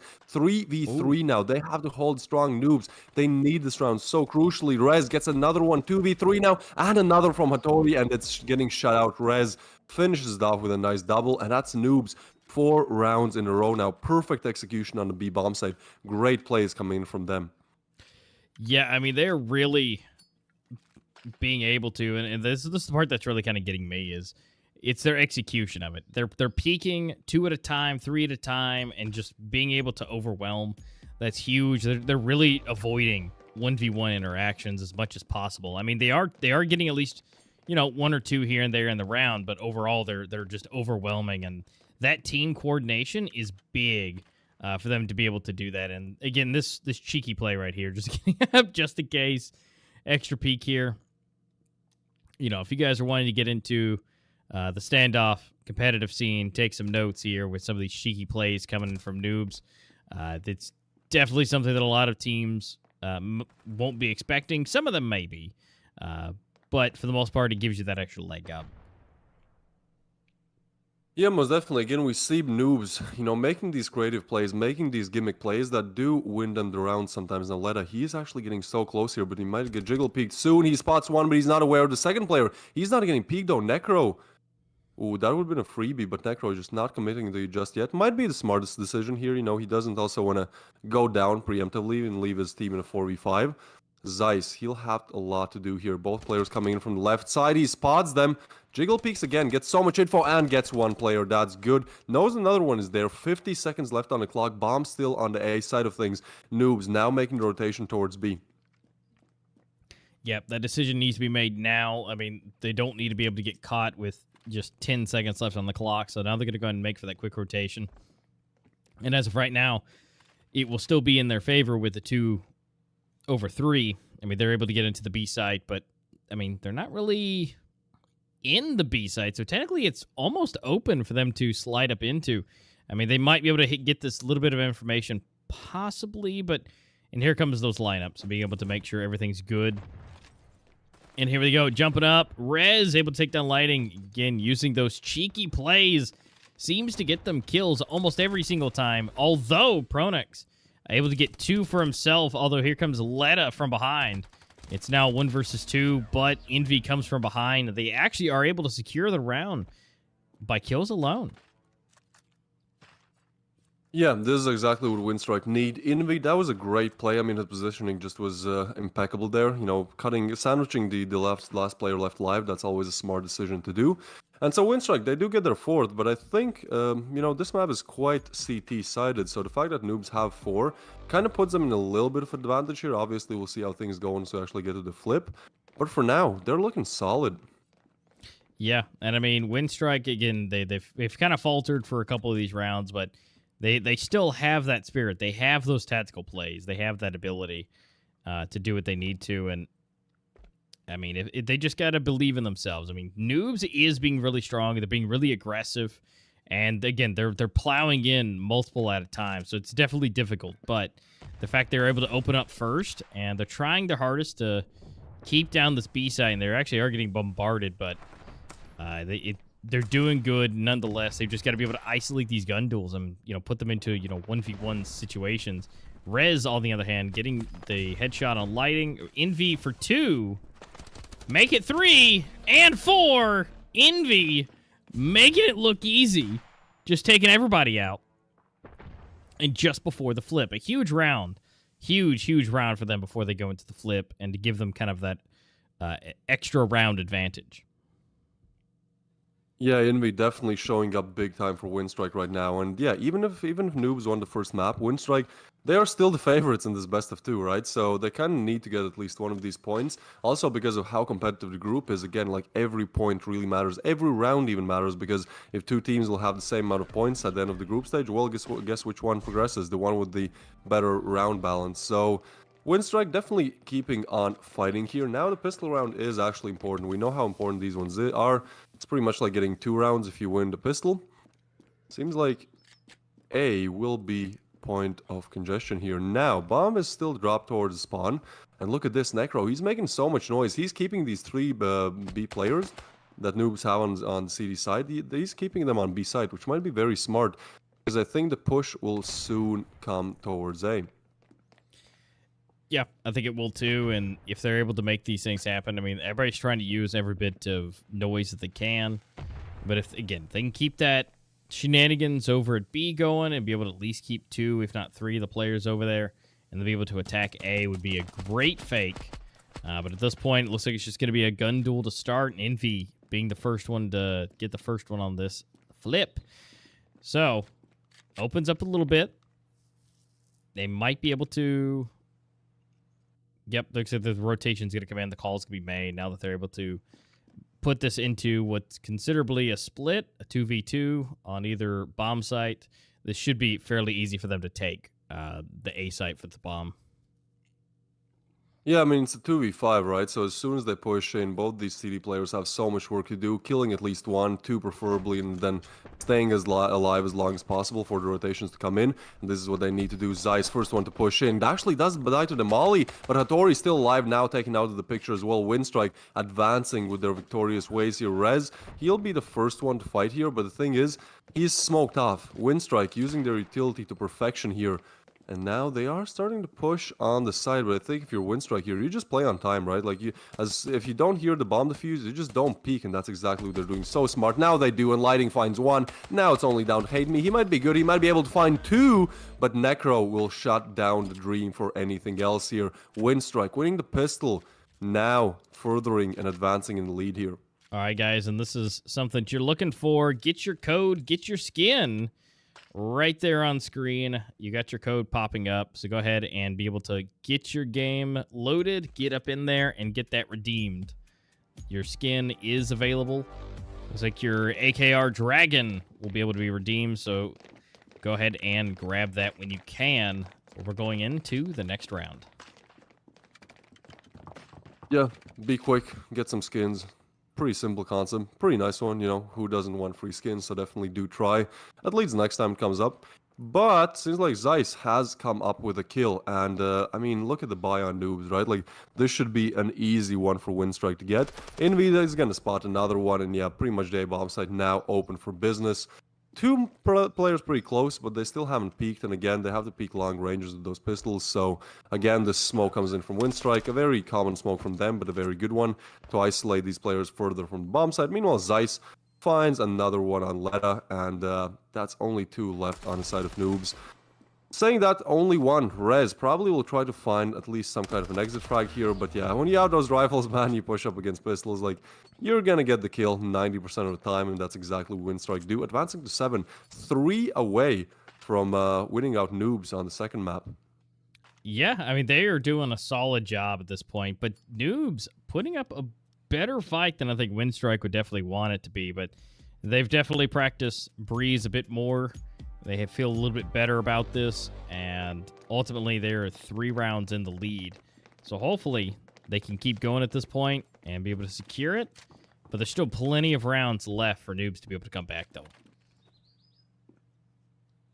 Yeah, but I think they need to make this comeback now, right? Like, they have $100 on 5 of them in this team. If they lose this one, they have to go eco, and then we're looking at 9-4. So this is the round to win if you're Noobs. This is such a crucial round. This pretty much determines the outcome of the game, right? Because if they lose this one again, it's 4-9. Like, Winstrike will win that one 99% of the time. So, very important round. Seems like they're just doing their kind of default, Breeze setup on CD side. 2B, 2A, and then 1 mid. I mean, it can work, but I don't know, maybe a bit more of a creative approach is needed here to defeat Winstrike, because I think they know it and they're exploiting it perfectly. They make some sound on A, and then they just suddenly rush one of the sites, and they're left in a 5v2, which is not the hardest thing to win. It seems like B, again, is going to get attacked. Now, Rez has to go so big here. Such a tight angle he's holding, probably for info, and if he's lucky enough, he'll be able to get a headshot, but yeah, Winstrike lining up their nades. They will explode in a second. Yeah, see, the thing is, Letta, he has quite a lot of info, but he's more towards A. So again, this is a 5v2 on a B bomb site. And Noobs, again, just kind of, I feel like, left in a disadvantage. Now, Winstrike are pushing in. Hate Me in a good position to find at least one. Now he hears the shots, but will they check him? That's the real question. They do not. He gets one. He gets a double. Hate Me and a triple. That's huge from Hate Me. Now only Zeiss left alive. Hate Me single-handedly changing the outcome of this round, and he's getting overwhelmed, getting shot. Letta getting Noobs on a 5th, winning such a crucial one for them. Yeah, absolutely big. They needed that. To be able to bring it back for themselves, and now they're back in. They're back into the game. They've now got extra cash. They've got everything that they need, at least for another round, if not 2. I mean, that was just absolutely big. And Letta being the one to kind of clutch it up, no surprise considering how well he did last time. And so now they're fully back in. We even have Necro on a Deagle. So this next round should be a little bit easier if they do, the same kind of aggression and things that they've done. I mean, we could be seeing a 6-7 fairly quickly, and if they break him again, this could be an easy tie if Noobs are able to take it here. Yeah, Winstrike still attacking the B bomb side. The Hate Me trick won't work 2 times in a row, and that's Pronix getting a very good opener now. The B bomb side again, it's pretty much open. Like, it seems like it's so easy for Winstrike to hit B. If one of these CD players doesn't get a 3-piece, this is what happens. They smoke connector. They know there's probably only 2 on site since Noobs played the default 2A, 2B, 1 mid. And so again, it's a 5v2 with very little positions you can hide as a CD player. Like, it's just hard for Noobs to hold this B bomb site, and since they're not really finding any solutions, Winstrike keep kind of pressing the issue. They keep doing the same thing. So now they're only 2 away, and yet the buys are just not looking the best on Noobs. They're pretty much forcing this one, but if they'll lose, they have nothing. They have probably pistols and maybe some SMGs. So again, Noobs in a position where if they lose this one, they're pretty much out. Last time they redeemed themselves. Let's see if they're able to do it again. I mean, one is good, but Rez and Invi gets another one. That is huge for Winstrike. Yeah, Winstrike's in a very good position. Yeah, they can't really be taken out at this point. Just everything they have. Now, if they possibly can, but Zeiss is going to make this look good, getting the grenade kill. But Letta not going to let this go. Getting 2, but Envy to go ahead and refrag that one. So leaving it into a 1v2 situation with Envy, which is pretty much the MVP for Winstrike right now. With Zeiss, I mean, this is a hard set of players considering Hat is pretty much just that, he's got 5 kills. I mean, they pretty much have triple or quadruple his kills at this point. And now Winstrike winning the round. This could be it. This is match point for Winstrike. This is pretty much all they can This is everything. It has to be bought. This is their final attempt to be able to secure this round. Because if not, Winstrike will take the second map. Yeah, 5 chances for them to close here. And again, look at the buy on Noobs. I mean, they are able to pull out a couple of rifles, but Hattori is on a shoddy, which is definitely not the best option. They're taking the slow approach. Yeah, now they're actually switching up their CD side positioning, so we can see one player being way more aggressive towards that mid area. They're actually so close together, but not spotted each other yet. But I think Winstrike, they don't want to make any mistakes. They just want to close it out here, right now. So they're slowly just spreading their tentacles across the map. Yeah, they're seeing what they can do, if they can secure any picks. Again, trying to see if they can have any isolations. This is just... They need to have an opening pick somewhere. Whether if it's, on A. I mean, Hattori is in a pretty bad position, I would say. But, I mean, here we go. Okay. All right. Letta just flying over. That's okay. But actually still able to secure the kill, so that's 1 down to 1. And Hate Me super low, though. So, I mean, he's pretty much a sneeze away from dying. Yeah, that was a very good play. Almost getting 2 kills there. I mean, not close, not far away from that. And again, Winstrike will just go B. I mean, if it ain't broke, don't fix it. And going B definitely is not broke. Pretty much works every single time for them. And again, there's one player on B, and he can even get smoked off. So, like, yeah, I don't know. I don't know what you do if you're noobs. I think you just need to commit to one bomb site and then play on retakes if that doesn't work out in your favor. Because otherwise, again, it's going to be a 2v4 on the B bomb site. Now rotation's coming in, so might be a bit better chance. But look at this utility usage. So good. Hate Me so close from dying as well. Yeah, and here it comes in. Grenades from the sky. Pronox going down. Necro for 1. It's 3-3 still. Everybody's in a good position. Although Hate Me is not great right now. 3 HP. Anything can go. Doesn't have anything to really offer as far as equipment-wise goes, so it's just going to have to come down to a couple different things, but now he's going to be going down. Necro, Zeiss getting 1 each. And now again, Hattori, the Hat Man himself. Looks like he's just got to go for it. Maybe? No. And that's Winstrike taking map number 2.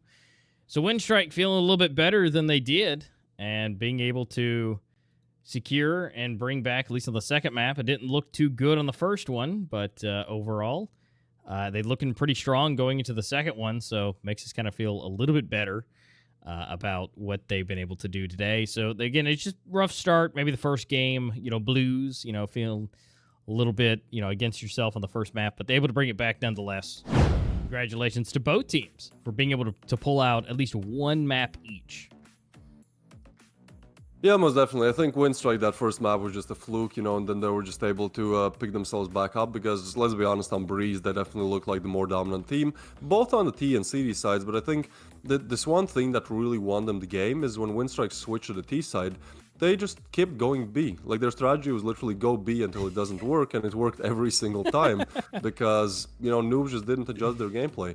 They still left 2 on B. The player that was playing mid got isolated by smoke, and then pretty much every single time, Winstrike were in a situation where it's a 2v5 on the bomb side, right? So not too many angles to check, and bomb plant pretty easy to do. So, yeah, Noobs kind of failing in that one department, but still, I think I need to congratulate both teams because, again, I said if Noobs are able to get at least 1 point off Winstrike, that would be great. And I mean, they kind of set out to do that. 2 maps probably too much to ask, especially from already an upset, in the opening day. But yeah, still, congratulations to both teams. 1 point for each of them.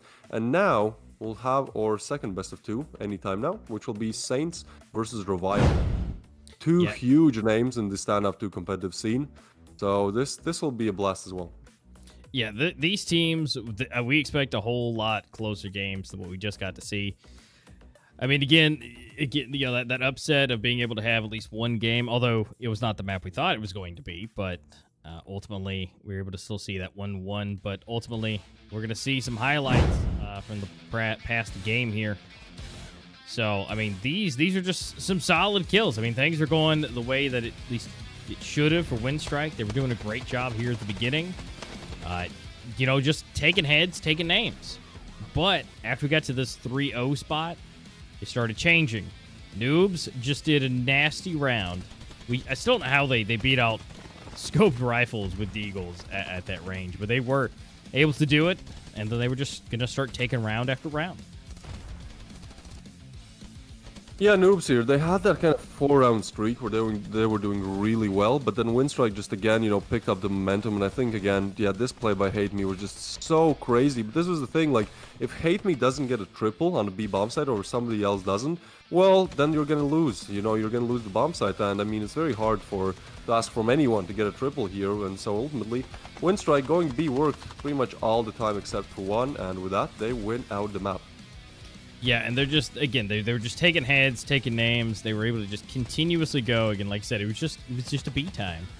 And they kept going. They kept going. Now, this was a nasty from Letta there, just jumping over, almost getting 2. But ultimately, it just came down to, they just kept going B, and then it was just kind of working. So this is kind of the overall stats for the players rolling into it. I mean, everything just kind of looked better for Winstrike this time around. I mean, we didn't get to see that big of a rating change as far as what we saw on Sakura. It's a 1.83 instead of almost 3. Not as good, but very, very solid. Kill death ratio is looking good. Definitely double here for at least the best player. Envy was really the one showing up and having a good time against Letta.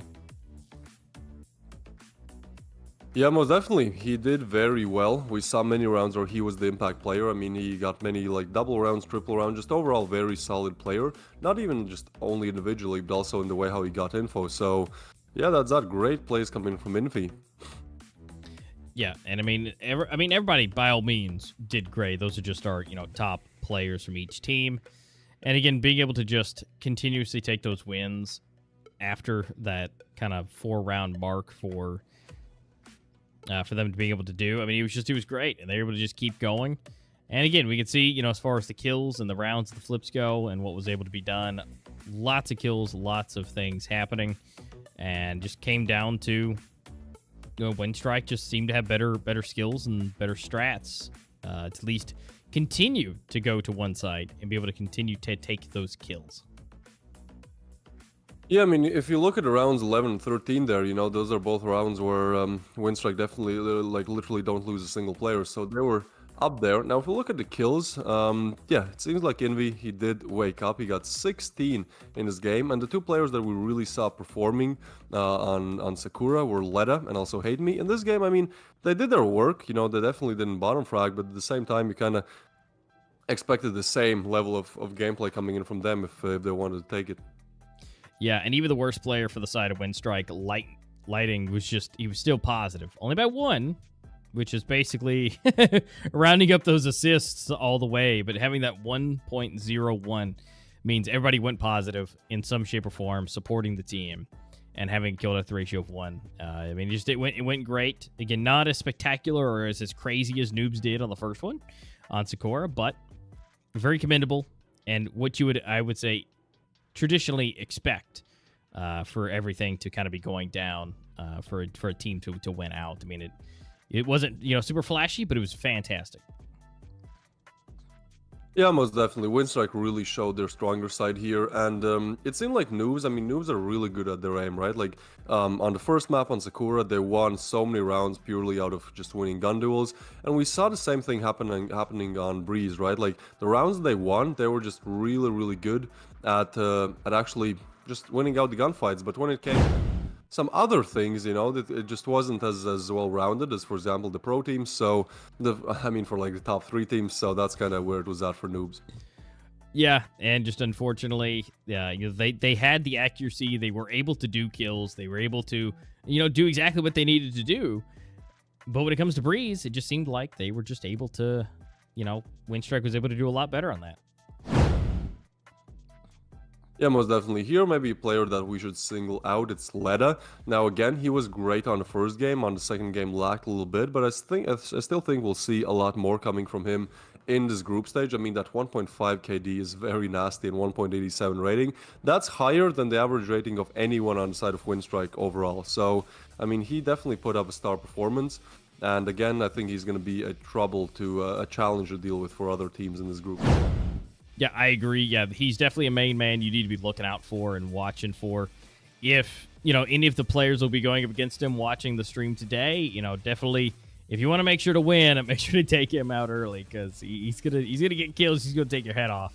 But definitely showing off, kind of the best player out of both games, combined scores and everything up. So, I mean, congratulations to Letta for being the MVP of out of 2 games and still being able to secure 1. Again, best case scenario, they didn't get 2-0'd, so again, solid performance.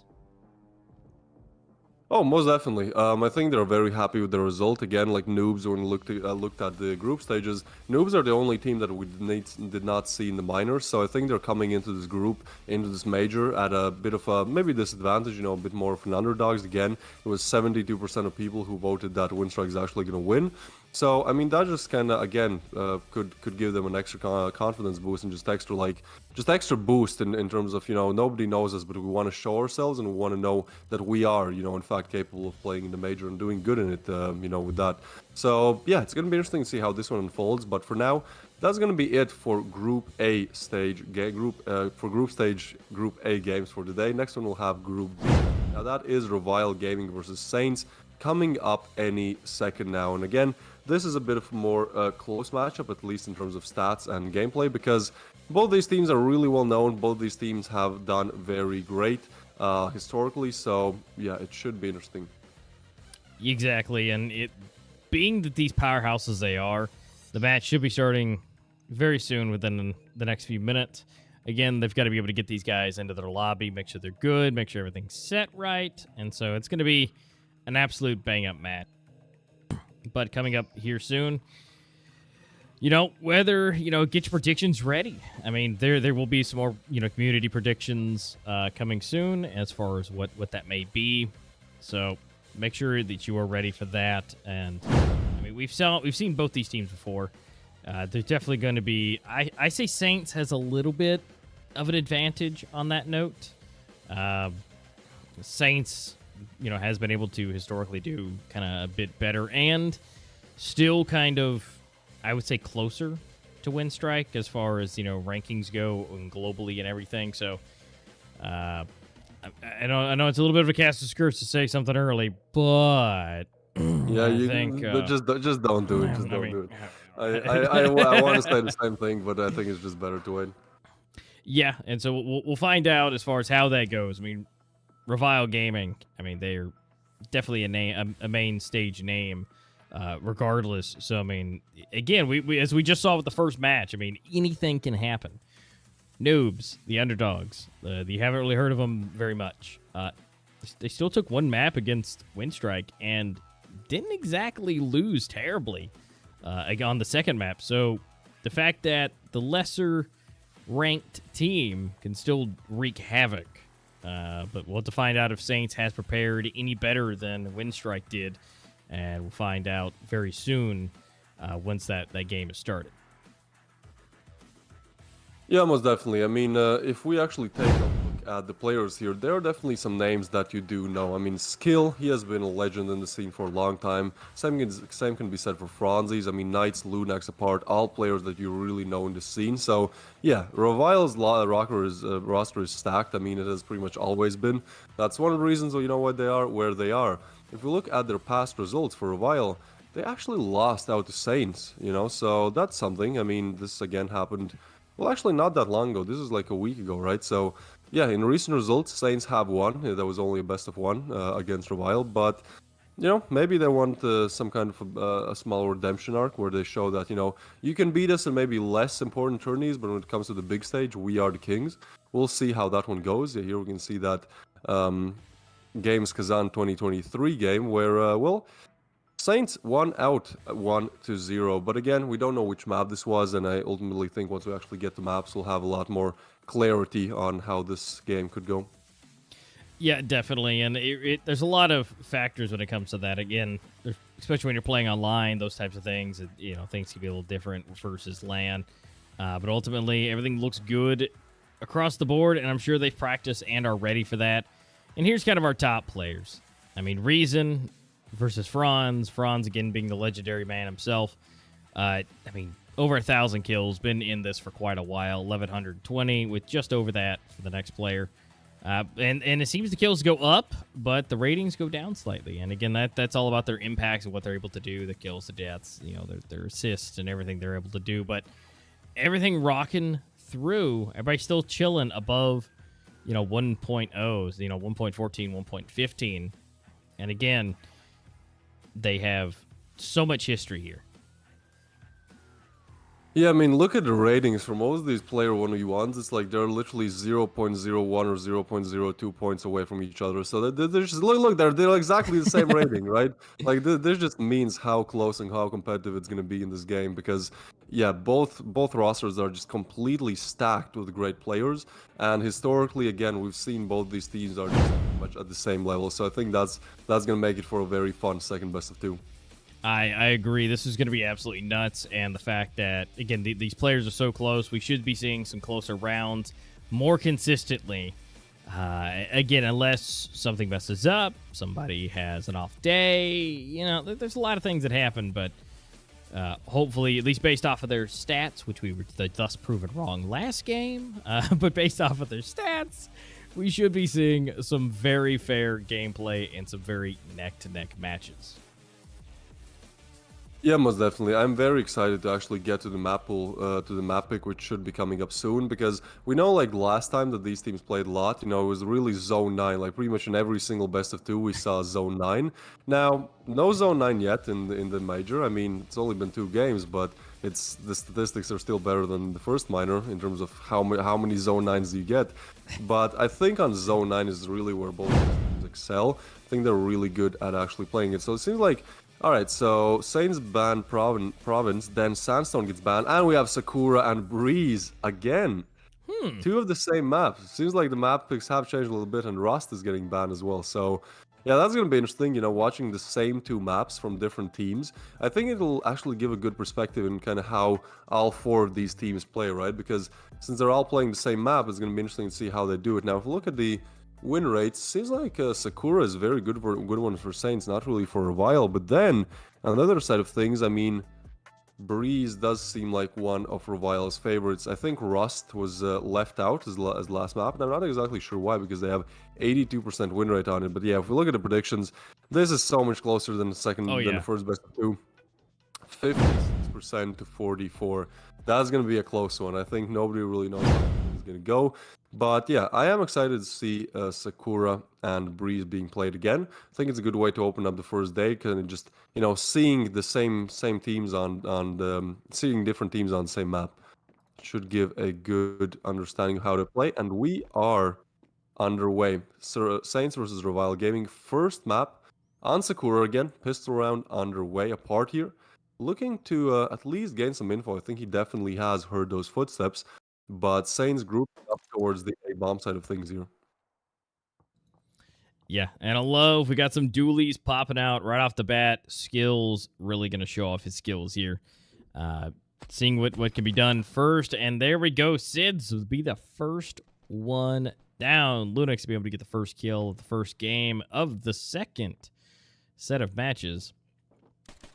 And it's looking strong already. Revile is hitting it hard to start. We've got 2 already. Makes that 3. Star Fox able to get 1 himself while partially blind.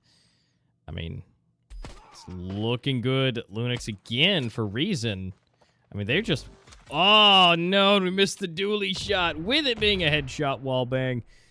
Great stuff coming in from Skills already, but leaving Star Fox by himself already in a 1v4 situation, not the best case. And 2 HP. The grenade just absolutely decimated him.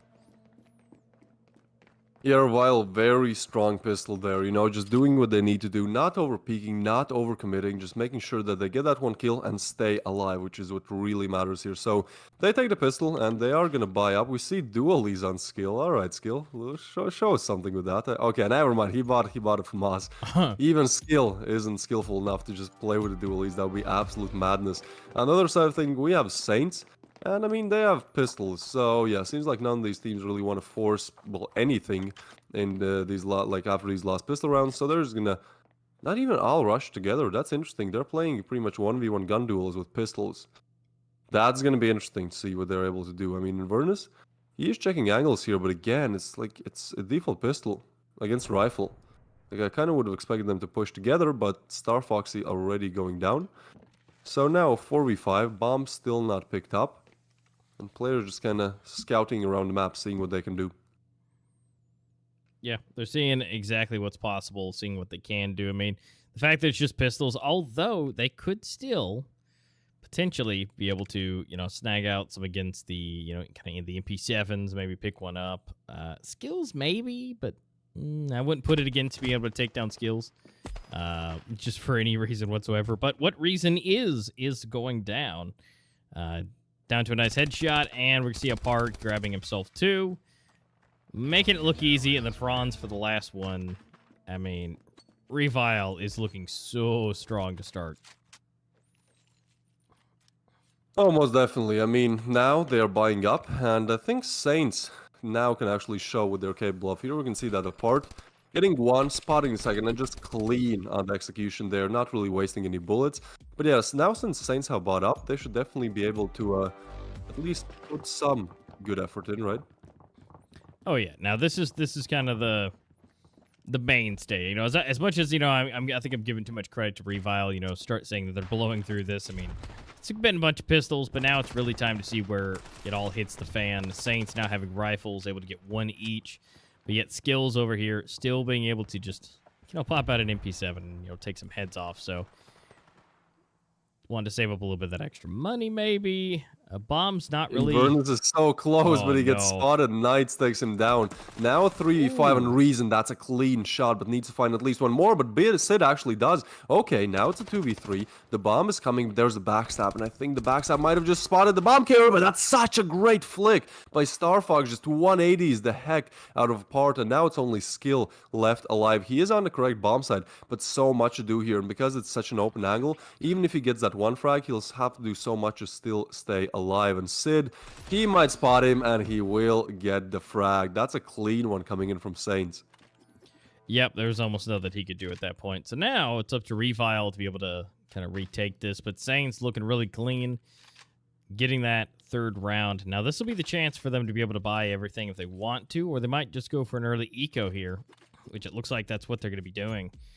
Just to go ahead and secure and pad up their money just a little bit better, which is probably a good thing this early on, just to go ahead and give them that little bit of an advantage. Now, they will tie this up, but again, it's the early rounds. It's not the ones that really matter the most, but definitely if you stack them up over the beginning of the flip, they can be big.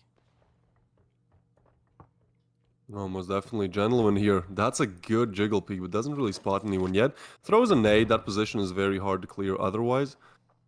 But Franzi somehow finds headshot on Inverness with a wildbang. That's a great shot. That's a big one.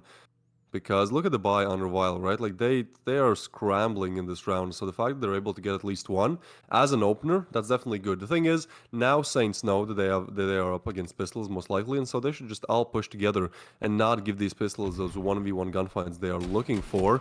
Lunax, oh, that's another nice one on Sid. He goes down as well. Something's up with these eco rounds today, and it's Lunax still alive. Alright, the bomb is going towards B. There's two players there, but Reason, that's a good frag to be found on Franzi's. Seems like they will just execute the B bomb site any second now. Yeah, they should be sliding up in here pretty quickly. I mean, they only have 45 seconds left to go, so let's see what's possible. But what is Apart going to go and hold it down a little bit stronger. Reason trying to get that spray. Star Fox setting up in a nice spot, but just barely missing. I mean, Reason might be able to get a good pick here, depending on if Apart peaks or if it comes across, in which case it does. Reason does go down, but combined together, Lunix does go down as well, leaving it all up to Star Fox in a 1v2. What was that shot? How do you know? That was such an insane shot. But yeah, there's just 10 seconds on the clock, so as soon as he peaks, he might go down. Oh, he spots one, but just no time left, and that's Skill eliminating him from the side. Revile playing as a team, making sure that he's not able to isolate those 1v1 gun duels. So that's 3 on the board for Revile. This one looked like a close one for Saints, but the thing is they lost against literally Deagles, so not the best opener. Look at that. What even is that, man? And then another clean one from Lunax. Just kind of making sure that Saints have no openers in this round. I mean, this shot by Star Foxy was nice, but not really anything more coming in. Yeah, so now they're going to reset again and see what's possible. Doesn't seem to be much. Saints is kind of on an absolute broken buy. We do see an AK coming in and a Tech 9, but ultimately Franz is going to be here to say otherwise. And one by one, they're going to be going down. And unfortunately, it's all up to Reason, the only one with the, well, really the only rifle. Yeah, I mean, he has 2.4k to his name, so technically he could go for this, but the thing is, the bomb is down, and I think they might either know or just check this angle soon. Look, yeah, they know through the walls, man. They know where he might be, but he does get the frag. All right, now there's a minute 20 left on the clock. Still a long time to really do something. He is getting naded, but if he's just able to get to the bomb, he might be in a very good position to actually go for the clutch.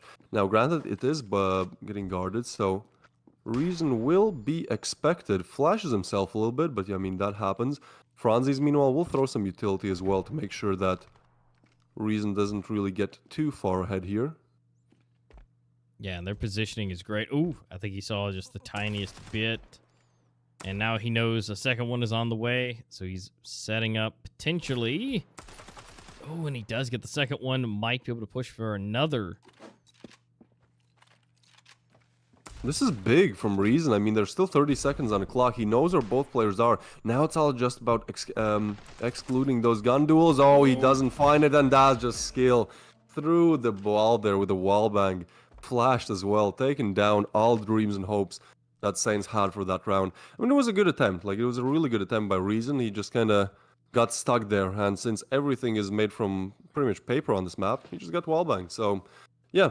Revile not letting that 1v4 slip, putting the fourth one on the board. Looking very confident on their CD side. Yeah, they're having a good time, feeling good. Now we're going to see everything kind of go up yet again. Saints buying up. But currently right now, 4-1. Not exactly sitting in the best case scenario. I mean, they've got to be able to find some way to bring these back. I mean, it's not looking too good. I mean, if you look at the side of Revile, they are just absolutely stacked with their pockets full of everything they could possibly want. 1 for 1 going down. Make that a second one apart, just getting obliterated from the grenades. So, best case scenario for Saints right now, they've just now got to grab the bomb and choose a bomb site. Yeah, this is one of the better rounds they have, right? 3v4, there's only one player on A. If they decide to hit A, I mean, it's pretty much a freebie, especially look where Reason is. He is pretty much on the side, and he kind of has that bird's view angle to watch over it. But Franz is, I mean, I kind of expect them to check that, but at the same time, that's a very good angle to hold. And now the rotations are coming in, but everyone on Saints is as well. They still have not planted, but the bomb site is cleared, so it should go down any second now. And Revile, I mean, they're looking at a retake where Saints still have so much utility that they can use to deny it. So looking good, and Sid and Reason, that's what you like to see. Getting 2 frags. Knight's now the only one left alive, and yeah, probably with $0 to your name. Just run as far away as possible. Make sure you don't go down. And I mean, at least you can carry over that M4 to the next round. Yeah, again, that's kind of best case scenario. Being able to save what you can and be able to move into the next round in a little bit better position.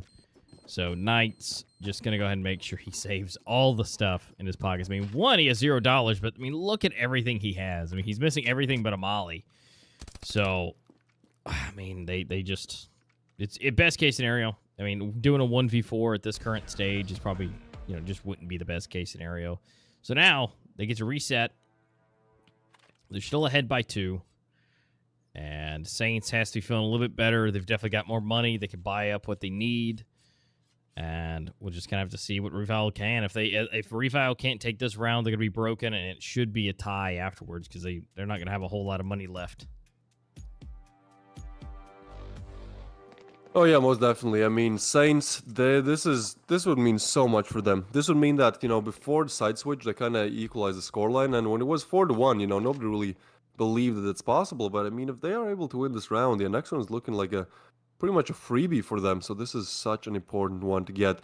And it seems like they are really good at just taking this mid control and waiting. Like, Saints don't really play the quick game of just pushing in that some teams do prefer. They're playing more on just like slowly expanding all throughout the map, you know, making sure that they can isolate their gun duels, making sure that they check every angle.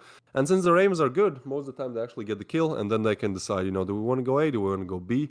The bomb is still dropped towards spawn, but that will change as soon as Saints find any openers or denials here.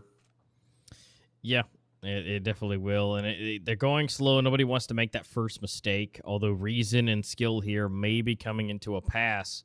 Skill is ready, it seems, but no, reason gets the quick headshot. Trying to make sure no one else is coming through. A part going down just below, too, so, again, they're opening up a little bit more. He's leaving Lunix by himself, but then again, now he goes down. All right, so I now thought we're that left. was his flick. Yeah, you almost thought he would. 2v5. Well, that's it. Saints win out another one. That's a big one for them. Now they're only one round away. And look at the money. I think Revile here, the buy is definitely not going to be rifles, right? So, yeah, they're going to opt for the pistols, for deagles, probably some util as well. But other than that, Saints looking very solid on this comeback they're making. Yeah, and I mean, Saints is just kind of rolling in the money right now. I mean, they've won these so heavily. And really just getting all the kills, so that helps out with the extra money in the pockets as well, not just getting the bomb plants and it, you know, blowing up and everybody saving. So the fact they're able to save up this much cash is just great.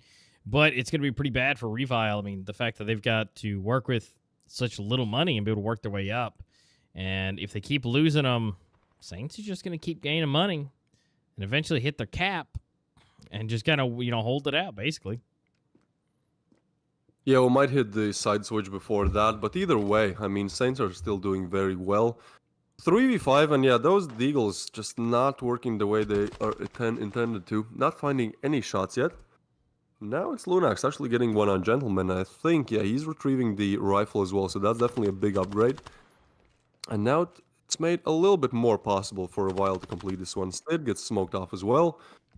And now, yeah, Saints are going to go A, and this is actually the perfect call now. Franzi somehow catches one off guard with a deagle, but I mean, at the same time, A bomb site's pretty much open. There's only one player now rotating in. I think the bomb can just go down uncontested. That molly misses a little bit, but still, the bomb is down. 3v3 retake underway. And Saints, so much util. They are using it, you know, they're making sure that they're denying the bomb as much as possible. Yeah, Lunix has that information. He sees, but I mean, his teammates, Knights, Franz, I mean, they've all got pistols. So if they can really take this, they can push 2 at a time. They're at least able to get 1 and retrieve the weapons. Now to a 2-2 with rifles in hand. This may be one of those save moments, but they're at least not going out without a fight. They're going to try to get the defuse, but it's not going to be. They've got to get out of there. And Franz is just too low. Everyone is obliterated. But ultimately, that's going to go to Saints because they were able to get the bomb detonated. Yeah, so all equal again. Saints getting 3 rounds in a row just before the side switch. This is huge for them. Now, both teams have bought up now, but again, we haven't really seen that much from Revile. It seems like these last couple of rounds, Saints are just better in, you know, getting that 1 kill, getting those 2 kills, and then because they play so slowly, they can really attack either bomb site very quickly. And yeah, it's interesting to see. Reason finds another one on Knights. Now it's a 4v5. All right. I mean, if they go A again, that's really Revile's only hope, right? Because they have 3 players pretty much stacked towards A. So they are still competitive in that area. Oh, this is big from Lunax. They don't know. He gets another frag. That is very good play by Lunax. He's been really stepping into the big shoes in this game. And that's apart with another one. Saints. That slow game style, you know, it does work, but sometimes you're getting pushed, you just don't expect it. Now, Sid, he's moving slowly, spots one, gets a frag, gets shot from the back as well, but gets away. 3v3, now bomb still dropped. I think they need to make the call to go B, right? Because if they go A, it's really going to be hard. Crossfires set up there. Meanwhile, Inverse is just kind of checking so many angles at the same time, hoping he gets lucky with the timing. Yeah, and at this point, 3 versus 3. Best case scenario, they may go for a hold, but I mean, ultimately, there's no real reason for that because, you know, the flip will be coming in soon. So if Revile can get this round, this will definitely help them out in big time. I mean, it's tied, so I mean, if they can go into the flip and be at least ahead by 1, I think that'd be great. All right, Franz. Yeah, most definitely. I think Revile just kind of need to find their confidence back, right? But Saints are doing everything to deny it. Now, entering the 2v3 clutch, Sid gets one. 2v2 situation, Bomb is still in the hands of Saints. And Ray Franzis, that's a great flare rack to be found. He spots the other player as well. This should be an easy one for Revile. They know exactly where he is. 15 seconds on the clock. He still has the plan. Very vulnerable. He does get the plan down, but he's just going to get surrounded from both angles. The reload actually comes in, and that's a part. Finding a crucial frag on Inverse. Getting Revile, their first round in a while here, but that should definitely help them a little bit. Yep, so they're able to get that defuse, and going into the flip, a little bit better off than they almost were. So they're going to be up by 1 going into the flip, so hopefully they can secure the pistol round for themselves, and then the round right after would be kind of the best case scenario to get them back into the lead that they once had. But again, Saints will now be able to be on the right again, cruise control, just being able to get into the bomb sites, sit down, hang out for a minute, and just see how that goes. And so we get to check some of these replays here, rolling through, seeing kind of the best plays of everything. And Reason was actually really popping off pretty good for the most part in these earlier matches and be able to secure these. But Franz, on the other hand, did such a huge piece. Same for Lunix. I mean, they just did great. Yeah, most definitely. It seems like all players are really showing up in specific rounds here, but I think the team that will win will be that one where they can do it consistently, right? Because we've seen great plays coming in from both players, from both sides, but not consistently. But now it's time to change that. Saints, they are pushing the B-bomb side. Oh, that's not something you want to miss if you're skilled. Franzis gets Sid. Now 2v3 situation. Bomb is on the bomb side, but so low. The health is just not there. And this backstab by Gentleman might mean everything. Knights is still committed to plant the bomb. I mean, at least that's going to be some extra cash. But as soon as he does, he goes down as well. So an easy retake and an easy defuse coming in from Saints, keeping it as competitive as it could be. Yeah, no, but that's at least the best case scenario, getting that bomb planted just barely in time. I mean, if it's going to happen, you might as well, get the most out of it. So now it's tied up again. Saints should be able to take the lead, and it should be fairly easy for them. I mean, it's going to be pistols. I mean, we're seeing a Tech 9 come out, Deagle, but ultimately it just kind of depends if Revile can get some early picks and be able to swap out some of these weapons.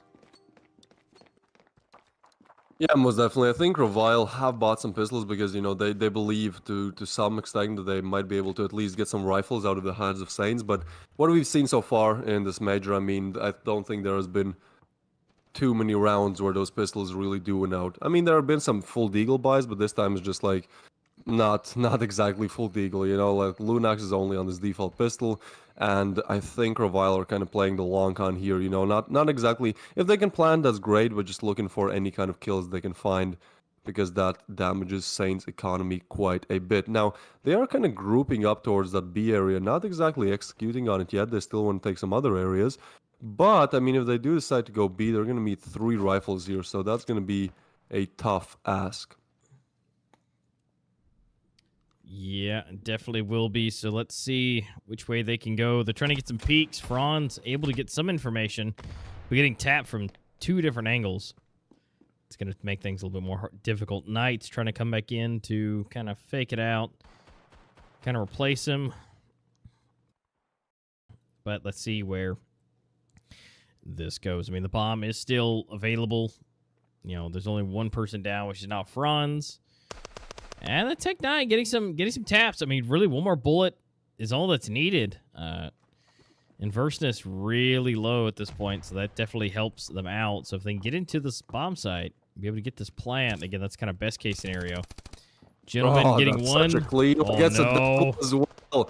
Gentleman playing absolutely out of his mind. No. Now finishes off with the 4th. No, he does go down skill. The only one left alive, but so much for him to do. His HP not the best. He does have that M4, does get 1 kill, but instant refrags coming in from Saints, and Inverness eliminating skill out of the game, and getting the 6th one on the board for Saints.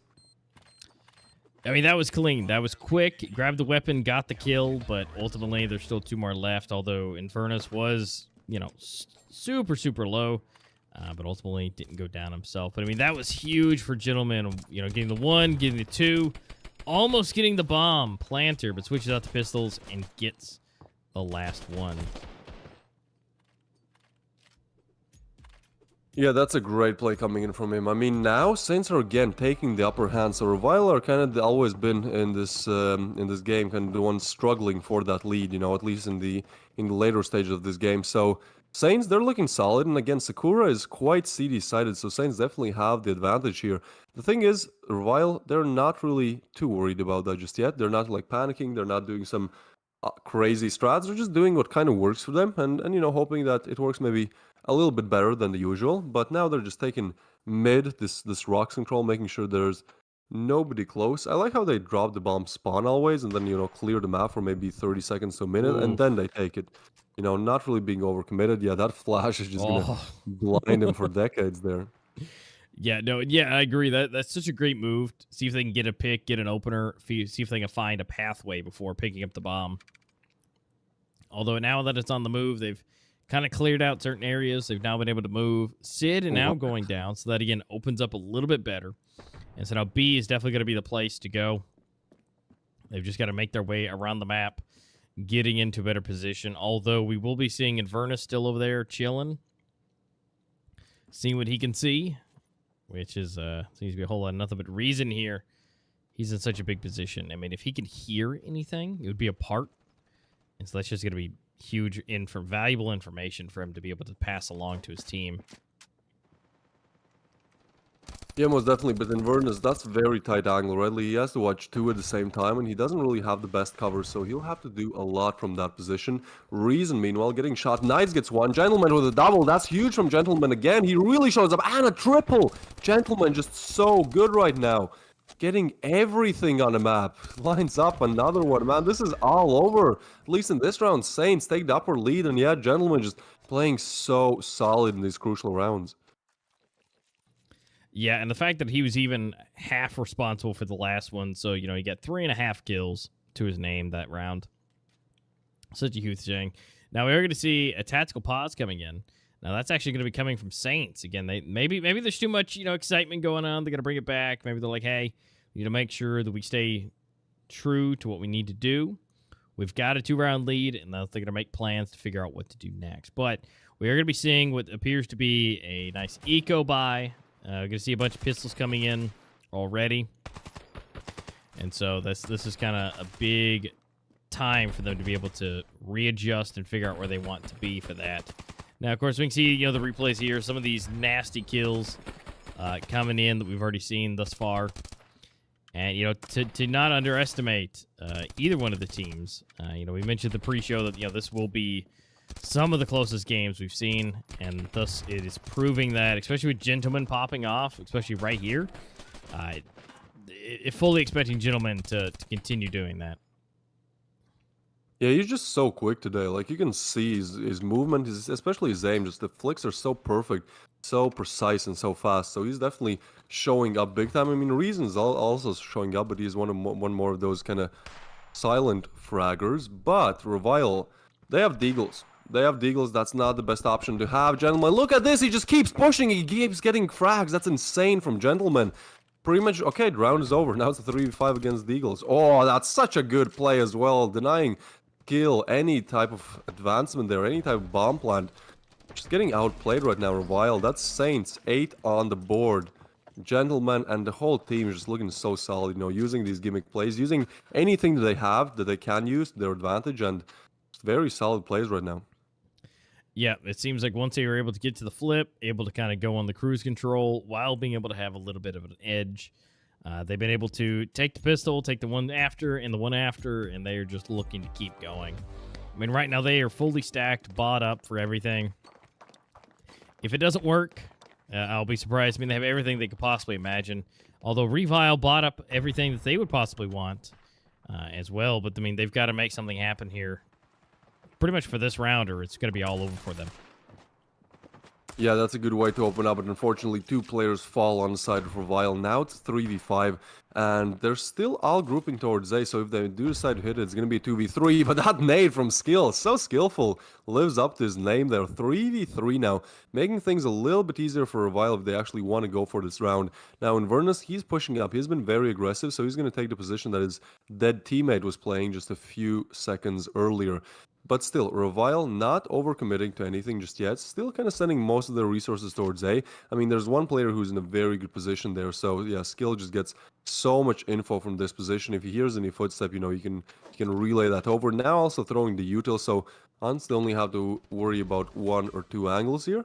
And Invernus somehow gets a double. Now Skill, he is left alone. I think because of that util, they know where he is. Now they definitely know, and Reason can execute on that. Taking down Skill, shutting down any chance for a while back in this game. 1 round away from winning it all in this best of, in the first game of the best of 2. And Revile, yeah, just struggling at this point. I mean, they are going to buy up, but that's pretty much their last buy. And Saints have 5 chances to close it out.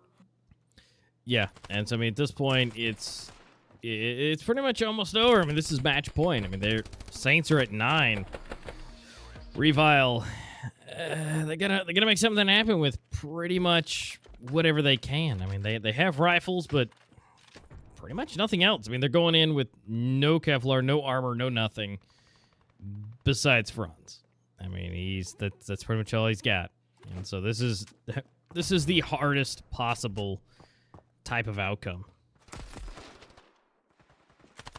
And Franzis does refrag, so still keeping a competitive 4v4 now. Bomb again towards spawn, but look at this. Someone is already spawned. If he sees the bomb, yeah, I think it's over. He's just gonna guard the bomb.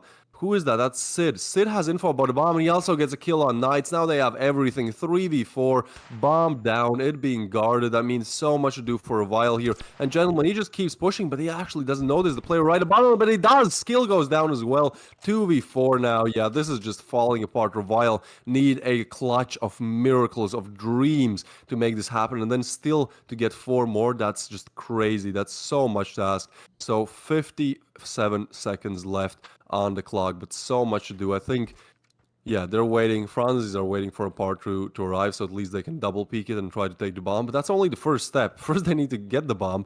Then they need to get to a bomb site, plant it, take down 3 players. Like that, just so many different things to do. And with 40 seconds left on a clock, they're running out of time to do it as well. Yeah, and I mean, if one could do it, it was going to be Franz, but he now goes down. Apart has a chance still. It takes down Reason, but he has to be ready. Sid is right around the corner. He's getting close. He doesn't even have time. Like, even if he picks up the bomb and runs to the bomb site, there's just no time. So the only thing he could do is really look for frags here. But Sid is going to do the same and do it a little bit better. Taking down Apart and winning it out in the first game. Saints beat out Revile 10-5. That's a very crazy scoreline, to be honest. Again, we expected this to be just as close as possible. But at least for the first match, it seems like Saints were simply the better team here. Yeah, it did. I mean, they came in strong, you know, at least going into the second half. I mean, we started off strong already with Revile, and they did a great job. But that early lead got diminished fairly early on, and so after only 4 rounds, it started kind of going downhill. They were going back and forth, back to back. But ultimately, it just came down to the end where, you know, yeah, they just... Saints were able to get their foothold and be able to get round after round after round and ultimately take the first map. Yeah, I think they just look like the better team, right? Like, especially on their T side, they were just doing so solid. They were doing so well at just making sure that they can, you know, push up, get those sites, and once we went to CT, it was easy for them. As you know, as you said, they were just kind of on cruise control. You know, they got their pistol, they get another one, and at that point, they didn't do anything crazy. They didn't do anything unconventional. They just held the same angles and did it slightly better and out-aimed, you know, Revile just a little bit. So in that sense, they won it. I think fair and square. But again, we have map number 2 coming up soon. It's going to be the last map of today's group stage. And it's going to be Breeze once again. So both teams in the first matchup and also in the second one picking the same 2 maps. It's going to be interesting to see how that one goes. And yeah, on Breeze, I think the scene might be a little bit different. I think Revile definitely still have a fighting chance to get at least 1 point out of this best of 2. Yeah, they definitely have a good chance. And I mean, the fact that Breeze should be a better time for them, At least gives at least a glimmer of hope for another 1-1, but I don't know. Saints has been doing real good. We'll go ahead and check out some of these highlights from last time. I mean, again, start off early, Revile looking solid, and then again going to the pistol right after, and it looked great, and then all of a sudden Saints started taking heads off. Yep, and I think at that point was where kind of Revile broke. Like, we'll see them right here. You know, they're in 4-1, and then round after round, Saints just start to dominate. Like, you know, they get that 4-1 to 4-4, and at that point, they actually do win out the half with a positive scoreline, and it was just impossible for Revile to do anything here, right? Like, they definitely tried their best, but Revile just not able to fully complete it. Here we can see Gentleman just absolutely insane plays. I'd say one of the key players for Saints, if not the MVP of this matchup, was definitely Gentleman. Like, just look at how he plays, man. He just pushes up, gets one, gets another one. He's just so good at this, right?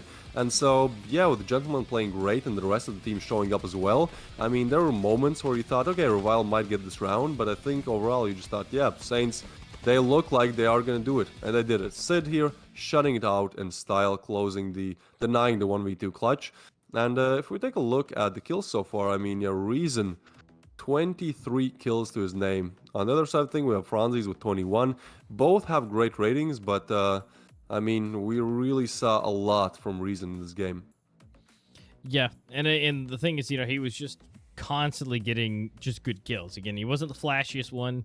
He wasn't doing like Gentleman and just, you know, blasting 2-3 in a round or nothing. He was just consistently good, doing what he was needing to do, and ultimately coming out MVP of the entire game, coming close to Franz there. So, and then ultimately taking the win as well. And so we get to see here as far as the weaponry and the kills and the rounds go. Super, super easy as far as at least the way it looked for Saints once they got warmed up. And ultimately, you know, we'll find out. Breeze is coming up next yet again for the second time today. And again, this is where we'll be able to see the contrasting data and skills from our first set of matches to be able to, you know, pick up anything different.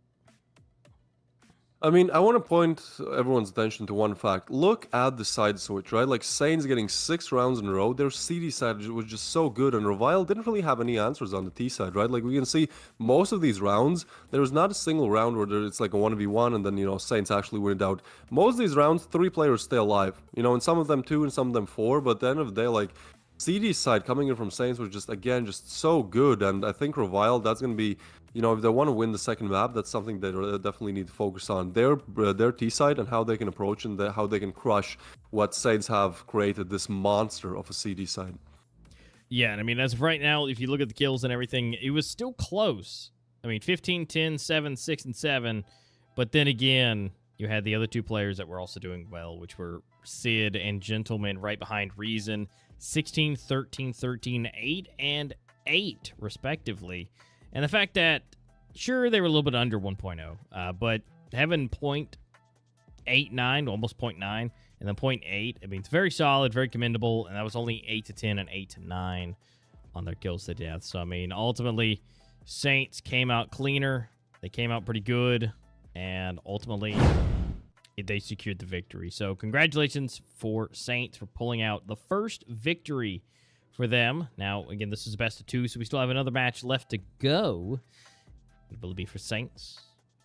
Or will Revile be able to come and have a comeback and be able to take 1-1? You know, we might see our first 2-0 already. It could be kind of nuts to see that, you know, day 1. But yeah, especially between these 2 teams. Yeah. But Revile might have something up their sleeve now they've been able to scope out everything, see if they can do anything a little bit better. And again, Breeze will be that chaotic mess that it is, where they know no matter where you are on the map, you are pretty much able to help each other out. So looking good, but that match will be coming up here soon. Yeah, most definitely. Again, I think this will be a closer game than the first one because, well, you know, we're talking about top teams here, right? So it definitely should be closer, but we'll see how it goes after the break.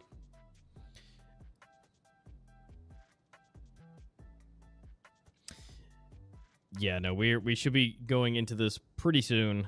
We just got a couple more minutes left to go for these guys to get into their new game, their new lobby, and make sure everything is good. So, feel free to, maybe make your predictions in chat for what you think may be coming up next. I mean, although we did see a 56-44 split, I don't know. I think it looks a little bit more one-sided for Saints at this point, but we'll just kind of have to see how that rolls. Feel free to let us know what you think as we move forward into this second map. I mean, again, this is where we're going to see the extra bit of information. We did see Noobs originally and earlier in the first breeze be able to show us some more of those cheeky skills, those spots to be able to check and climb. But, Saints and Revile are definitely your more competitive team. So we may not see some of the as cheeky of plays, but definitely should be able to see, solid gameplay, solid accuracy. Yeah, most definitely. Again, I think Revile, they're really lacked at their T side, so I think this is going to be a closer game. Probably we could see something like 7-7, 8-8, and then one team wins it out. And again, I think Breeze is a map where a lot of teams do good, so it's not like this one-sided. Some teams just are not exactly the best on Sakura. It's a very weird map. It's a very unconventional map. I'd say it's very long spaces. There's many different weird angles. It's not like your classic 3-lane map where it's like A long, B long, and mid, right? It's way more complex than that. So I think on these kind of unconventional maps, for example, like Sakura, some teams just do extremely well, and others just perish because they're not used to this type of gameplay. But Breeze is way more of a classic map. I mean, there's the long, there's the A long, there's the B long, and there's the mid, just as things should be. Beautiful. So because of that, I think, this is going to be a closer game because, normally these kind of normal maps that teams play, they're also way more close in terms of competitiveness on them. Yeah, and I mean, it still stays interesting nonetheless because with that in mind, we're still able to see all these different angles and everything back and forth. And the fact that you do have the left and the right, but you still have the adjacent angles. You have the underground, you have the off to the main side of A, and then, the main side for B. Yeah, most definitely. And I think here is the point where Revile really need to play, and that's one way to do it. Taking down a player with a nade and style first opener kill of this map. Now it's a 3v5, but actually look at that. All of them are grouped up towards B and they eliminate. They return the favor, they throw the nade back, Lunax goes down, that's a 4v4. And now they're all stuck towards A, and I think Saints are aware of it. Saints know, because they don't want to call the wrong rotations either, right? They're leaving the A bomb site open. But so far, that's a good strategy, because Revile not rotating to A just yet, not committing to B either, just kind of waiting out, seeing what they can do. But I think Saints are in a very good position to deny this push on B. Ooh, they're going to go for the boost. Ooh. So close to spot him, they do, but they're not going to probably try it again. It's a bit too risky of a play, although Gentleman, yeah, he still sees those players. And just the fact that he gets info just makes it easier for Saints to not exactly rotate two towards A. Sure, they send one there, but they still have very heavy presence on B, and I think that's ultimately where the attack is going to be. Oh, yeah, that's a clean one from Inverness. A part goes down. Well, they're getting closer, but they're also getting taken out too. Skills still has the dualies in his hand. Well, and of course I say that and he switches out to a deco, but he's still trying to do what he can to give a little bit better for the range, especially since B is where they want to go. There we go, making use of that deagle. And Knights will be taken down, but again, Franz scooting up, able to get two for himself, and then there's skill right behind him to refrag. So getting the first round going to Revile. Almost kind of a, repeat of last time, but let's just hope that they can keep up with that. Yeah, most definitely. I mean, they had a great opener on the side of Sakura, but then it all kind of fell flat. So, yeah, let's hope that they can keep with this attitude. They are going to buy up, and other side of things, we have Saints, pretty much full USPs, not really anything their names, but still, they're not going to stack again. They're kind of engaging in 1v1 gunfights with only pistols. I would have guessed that it's better to just push together, but this is what they've opted for. And the fact is, yeah, sure, they're very close, so the refrag potential is definitely there. Apart is going to push up. Ooh, that's a big one from Gentleman. Again, showing up when they really need him. Now 4v5 situation. Lunax is going to push in. Spot one player. It's actually Franzi's taking down. Skill takes down another one. Oh, and he gets Lunax. Just nice, clean shots on Inverness here. 2v4 situation. Reason and Sid left scrambling for anything they can get. The bomb's going to go down any second now. And I think at this point, it's just playing on exit frags. They're just trying to get at least one kill. Perhaps save the rifle from the other side if possible.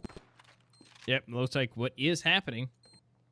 Sid able to at least be able to retrieve one weapon. You know, be able to hold himself with that MP5. See if he can keep it.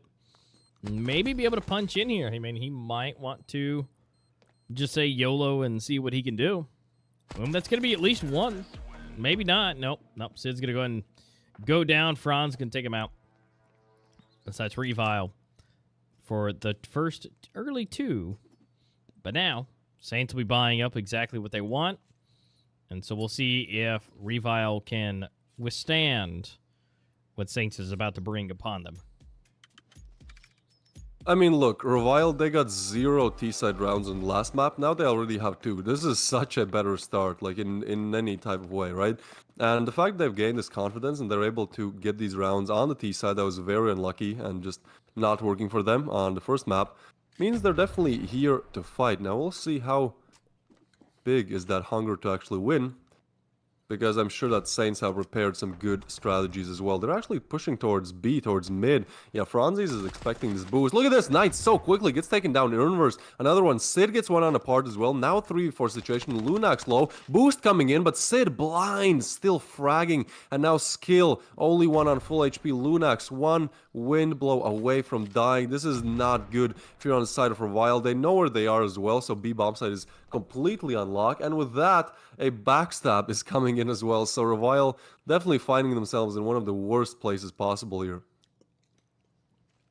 Yeah, at this point, they've just got to push up and either commit or kind of lock it down. It looks like Lunix is going to be able to get one, but he's going to get refragged himself. So now it's all up to Skill to do a 1v3.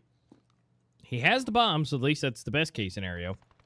But this backstab is going to be huge. Star Fox is making his way around.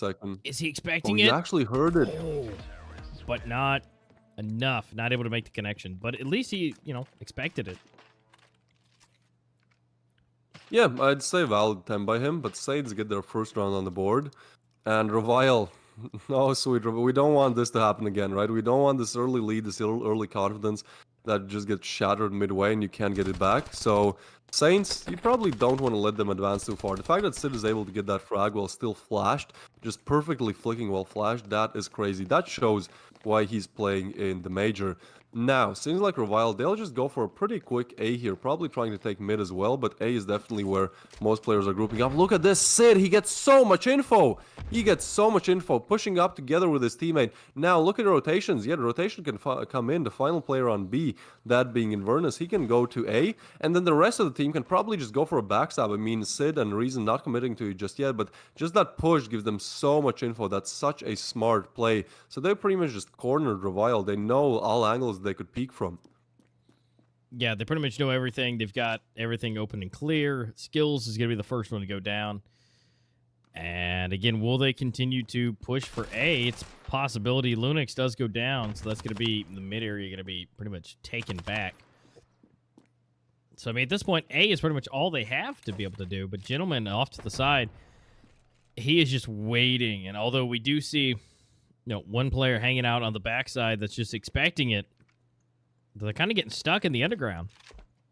I mean, I know it looks like a good spot day, but they have 50 seconds left, and so they can't really waste too much time getting pampered and being in, the hot tub. They got to be able to make a spot, go to a bomb site somewhere.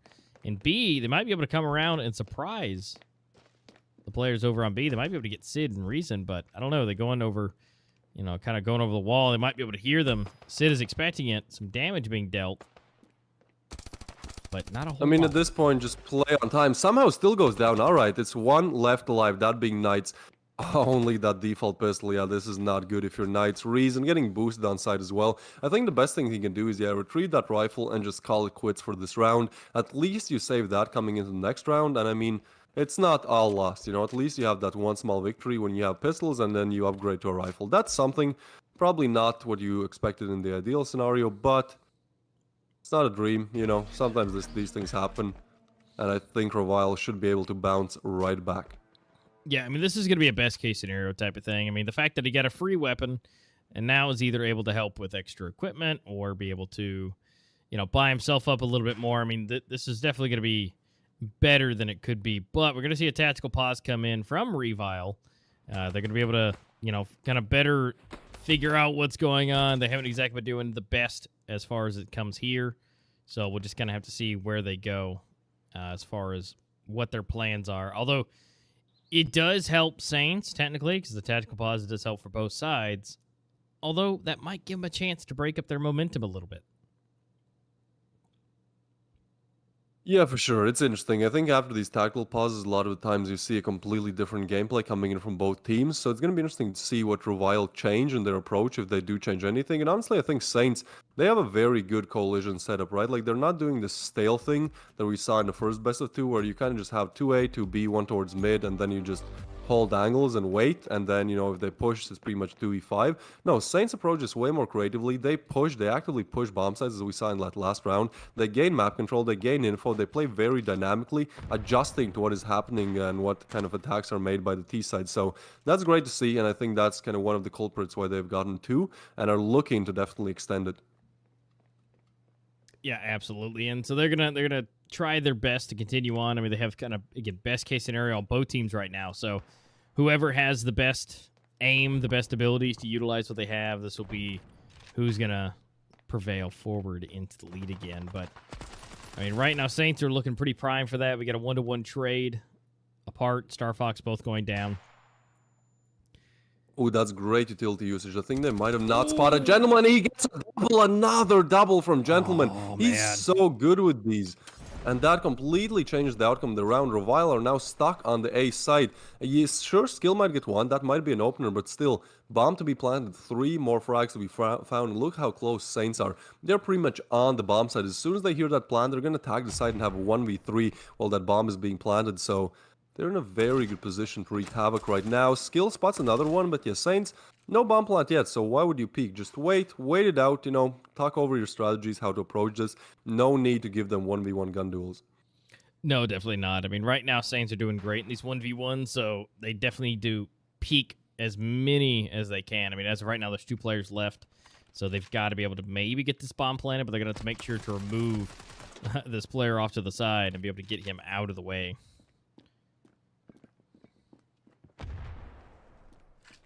Some nades coming in, and finally that bomb plan. But yes, as soon as he plans, they peek. That's such a smart play. Lunax gets 1, 2 more to be found. 10 seconds on the clock. He needs to desperately get the bomb down. But as soon as he does, he is going to get pushed. The bomb does go down. He's still surviving, but that's going to be it. Gentleman takes him down.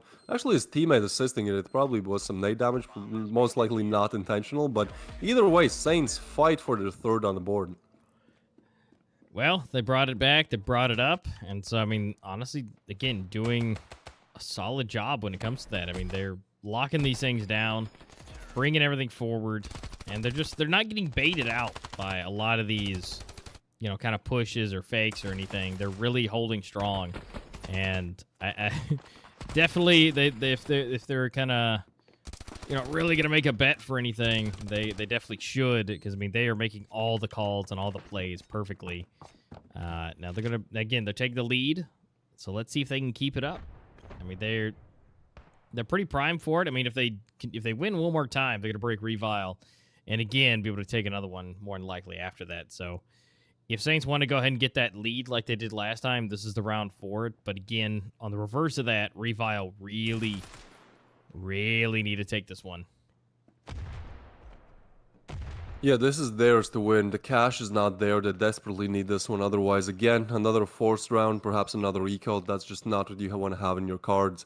So Inverness, he's going to line up this nade. It might actually deal a lot of damage. And that's 0. Alright, well that lands. No damage dealt just yet, but look, the B bombs that is swarming. Franz's does get 1, but 3 more to be found. Lunax flash gets a headshot, just not going the way of Saints, how Saints want it now. There's 2 players left on B, but Just so many different angles to watch. They get boosted up as well. This is perfect if you're a Revile. They're just cornering the B bomb site players. That's such smart play. Reason is able to get one. Inverness with a double, actually. Okay, this is something. Now they can do something from here. 3v3 situation. Revile are pushing the bomb site, but Inverness gets another one. That's a triple for him in this round. Single-handedly saving Saints, but it's not all over yet. 2v3 now, and Reason gets another one, and now the left one left alive goes down apart. That being Inverness gets a quad in this one. Absolutely star performance from him, getting Saints up to 4. Yeah, Inverness really just made that one happen. I mean, lots of goods. There's one. Well, we're not going to see them all, but we're able to see at least two of his. He almost had the ace there at that point. I mean, Reason able to take that second to last kill. He was pretty much primed to take that anyway. So, you know, maybe a commemorative ace to be able to give it over to him. But doing fantastic. And again, now they're up by 2 rounds for Saints, and Revile, they've kind of got a force. They've got 2 Tech 9s. They got the FAL. I mean, it's not looking too good. And here we go. Sid, Reason, 1 each. And Sid about to make it another one. Inverness for the 1. And Reason to finish it off. That was a absolute nastily quick round. Yes, Saints are pulling ahead once again, and 5 rounds in a row now. I honestly don't know what to say. I think Revile again just losing their momentum here. Just like such clean denials of the entry on the bomb side there, right? Like they're doing what they need to do. Sure that round 2 rounds ago was a bit sketchy, a bit weird. I mean, they literally won a 2v5, but at the same time, they're doing exceptionally well. And Revile just struggling to find their pace in this game. Now, again, the good thing is that they have found 2 rounds on the T side, which is more than they did on Sakura. But that just means once we get to the CD side, it might become a bit closer. But in the ideal scenario, I think Revile want to get at least 1 more round before the side switch. That would be pretty good for them.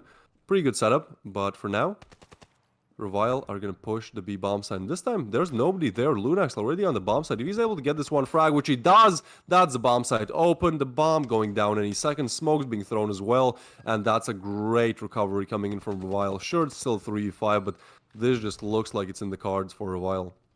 It does, finally. I mean, again, Saints still have a good option. They definitely can. Gentleman and Sid are still alive. And Star Fox, I mean, they're all pretty much equal as far as their impact thus far. But the bomb is planted. The time is ticking. There goes 1 down. Lunix goes. Now it's... Oh, no. His Skills is in a really bad position. Headshot comes in. Takes him down. Now it's a 3-3, and no one is on the bomb side. If they can hold this down and go for the defuse, he's going to do it. Gentleman's got 2. Not and like Gentleman this. on the 3rd and the defuse. What?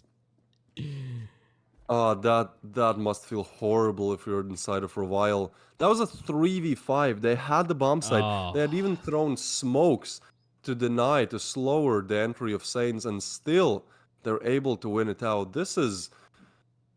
I don't know what to do if you're on the side of Revile, right? Like, you're playing it perfectly. You get on the bomb site, you kill 2 players, you have a crazy advantage in terms of percentage of winning the round, and then just all falls apart. So what can you really do if you're Revile? I guess just keep fighting and keep trying to find those rounds, but it just gets progressively harder. He's getting mauled round by Saints here. So Star Fox is in a good position to actually find maybe 1 here on side for a while, but they might have spotted him. Oh, and that's big. Apart. Finds him from the back. That's a very nice play. Now the tides are shifting. Now Saints again sending players towards A, but again, 1 more falls. You can't lose another one, right? Like, it was a 3v5 a few rounds ago. They lost it 3v5 again. Last round, they lost it. Like, this is 3rd time's the charm. I believe now they can actually do it. Interestingly enough, the bomb is not being picked up yet, so Saints still have some wiggle room to commit to either of these bomb sites. Yeah, and they're split up. So, I mean, if they could take these 1v1s or 1v2s or even 1v3s, you know, if they can take down Inverness now, already half HP, the grenade coming in and blasting his legs off with a couple of shots coming through, throwing a smoke. So, still in this. Inverness is kind of the dead man walking. He constantly gets low, but he never dies. But this might be the round that it happens, and it is. So now we're down to a 2v5. This has to go the way of Revile. I mean, it just has to. Sid gets a double, almost a triple. Knights takes him down. Now it's only Reason. 3 more players to be found. 2 are low. He's getting smoked off. Now his position is known. But the bomb is actually still not planted. They're so scared of him. They don't want to die one by one. Now he's getting smoked. He's pushing in. He finds another one. Not checking his back, and he goes down. That's great positioning by Lunax. But again, getting a little bit too close for my liking, man. Like, this was a 2v5 turned like a 1v2. Like, that's an interesting position to be in. But either way, that is still Saints in the lead, winning the first map as well. Looking solid, looking great. And honestly, if Revile don't put up a great CD side, I think this is going to be the first 2 points for either of these teams in the tournament. Yeah. Yeah, I'm pretty sure that's how that's looking at this point. I mean, Sid did so nasty here on that last one and really just helped open it up. But, I mean, you're right. I mean, it came down to just, basically down to almost positioning to where, you know, they were behind the box. They made any other choice. It may have went in a different direction. But now that we get to go into the flip, Saints is up by 3. Revile now gets to sit in the cruise control seat. And so let's see what's possible. You know, can they hold this down? I mean, they have a nice stack to A. It's even. And there might be some intermingling connections towards mid, maybe. But, I mean, I don't know. I mean, Saints has just been so strong at this point. I don't know. Like, Revile really needs to get, I would probably say, at least 3 taken out for me to feel comfortable with them being able to take the round. Yeah, I do agree. They just desperately need this pistol. And Franzis, he's getting some good damage in. Not anything else just yet. Now he's getting caught out in the open. Still gets nice damage in. And Vernus, again, a dead man walking. Now, Franzis' position is known, but he's somehow able to just not find anything. Goes down, and that's another one from Part. That's big. Finishing off the players that Franzis left. Now it's a 2v4 situation. Revile looking solid this one, but again, it's a 2v4 turned to 2v3. Both Saints players low, but still alive. Now it's only down to Sid. I don't think they know where he is. They do, but he does get the... What is he doing? He's juggling around. All right, that's Knights taking him out. For a second, I was like, wait, he's planting the bomb? No, it's not possible. But either way, Revile get their 4th, and that's such a crucial one to get. Because now they can buy up, they can feel confident in this round, and confident in their economy and just overall skills. So, yeah, shortening that gap a little bit, saying still 4 more rounds to find if they want to close out this map. Yeah, definitely. And I mean, they're doing so good right now for the side of Saints, but they might be able to even, you know, at least come within 1 round. I mean, we got a bunch of MP7s run in with a FAMAS up against a bunch of pistols. I would say should be pretty easy, but I'm not going to hold my breath that Saints can't get a bunch of pistol shots and pick up a weapon. And, but wait, here we go. Skill comes in for a 3-piece with his FAMAS. There's no pickup on it. Gentleman's the last one with a pistol. He's great, but he isn't that good, and they're going to go down. So, 1 round separating them now. That was huge for them to be able to pick up the pistol for Revile. So, but now we're rolling into the first full buy of everything. And, well, maybe not. Okay, there we go. They're going to buy up. Okay, they're taking their extra second to buy everything. So now Saints will be fully bought up as much as possible. And that might be all they need. Yeah, I mean, Revile making a good comeback here, but now it's where it matters, the rifle rounds. You can win the pistol, but if you don't win the rifle, you are going to lose the game. So, still a little bit of a position to climb, but yeah, they do know it. They do hear it. Oh, yeah. Yep. Nades being traded both directions. Look, 2 of them are checking this. I think, yeah, if Lunax peeks. Oh! Look at that nade. Oh, there it is. Nades. And it works out. Lunax gets 1. That's such a great play coming in from Revile. Great to see they're, approaching the game creatively again. And that does net them at least 1 opener kill in this round. Yeah, that's definitely huge. Use the creativity, do things you don't expect, drop some eggs from their head. I mean, that's big. And then look at that placement for that molly. Being able to pop that one and make sure that nobody can climb over. It gives them a little bit extra amount of time. It's not a huge amount, but it delays nonetheless. We're now at the minute mark, and we're still only lost 1 player at this point. So the push should be coming in soon. Star Fox trying to get into a better position. Oh, but they don't expect that. Goes for the push. Skill for 2 and apart for 1. And it seems to be falling apart a little bit for Saints. Yeah, I mean, it's reversed, right? Like on Sakura. Revile were unable to get any rounds on T side, and now Saints are the ones not finding anything just yet. Granted, it's only the third round, but with how good Skill is playing here in the last round as well, he got a triple, sure, against Pistols, but he was flashed.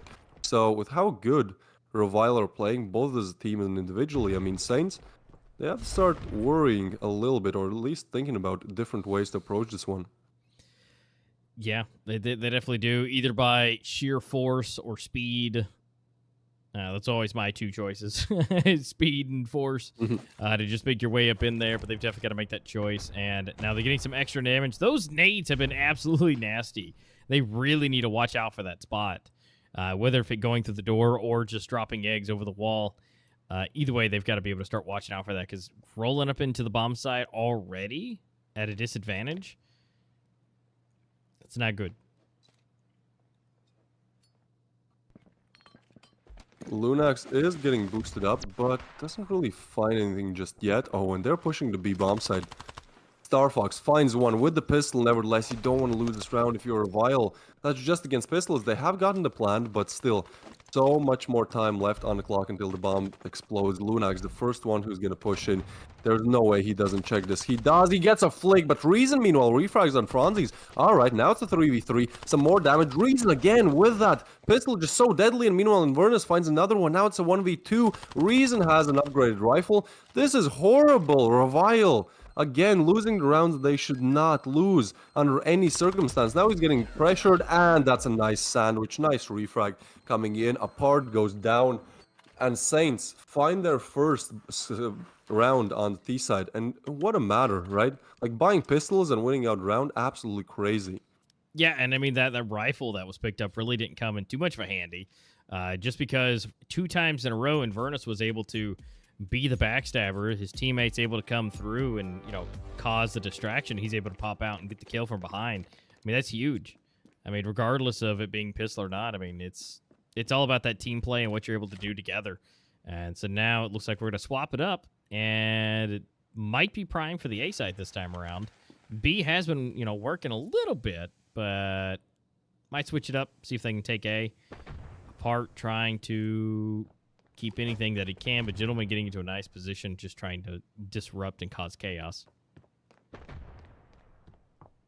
Yeah, most definitely. This is getting close. A bomb site, this time under attack, most likely by Saints. Oh, Franzi's, he gets one. That's good positioning, catches them off guard, but now he's kind of trapped. Wherever he goes, he'll meet some opponents. Peeks again, but Inverness takes him down. Now 4v4 situation. Still, A under attack, and rotations from Revile are coming in, but I think if Saints just decide to push, just keep pushing here, they might drive on the bomb site first. Skill, big frags to be found, finds nothing. Gentleman instead goes for his head. 3v4 now. Bomb still not committed, but Revile, now they're sending all players towards A. This would be a godly call for them to just run towards B as quickly as possible, but I think they're kind of too overcommitted here. They just want to go for it. Apart gets flashed, doesn't get taken down just yet. Sid, meanwhile, does get Apart. Lunax with a nice double. Alright, now it's all equal again. 2v2 situation. Lunax trying to find something, but goes down. Star Fox takes him down. Knights, the only one left alive. 1v2. And look how smartly Saints are playing this. They're just running away as fast as possible. Now, Sid does expose his position. That nade and deals a little bit of damage to him as well. But he's just superior on that head glitch. Scopes in, gets the frag on Knights, and gets Saints the 8th. Now, again, towards the late stages of the game, they're starting to accelerate. Yeah, they definitely are. Now that they're 2 rounds ahead with 8, and Revile chilling at 6. I mean, they've got a pretty good momentum going on here. Here's that backstab again, and being able to just, you know, use your abilities and, you know, just hang out basically and just wait for your chance to attack. But again, they're having a nice little lead, and as of now, that should be match point. I mean, right now the Revile is on pistols.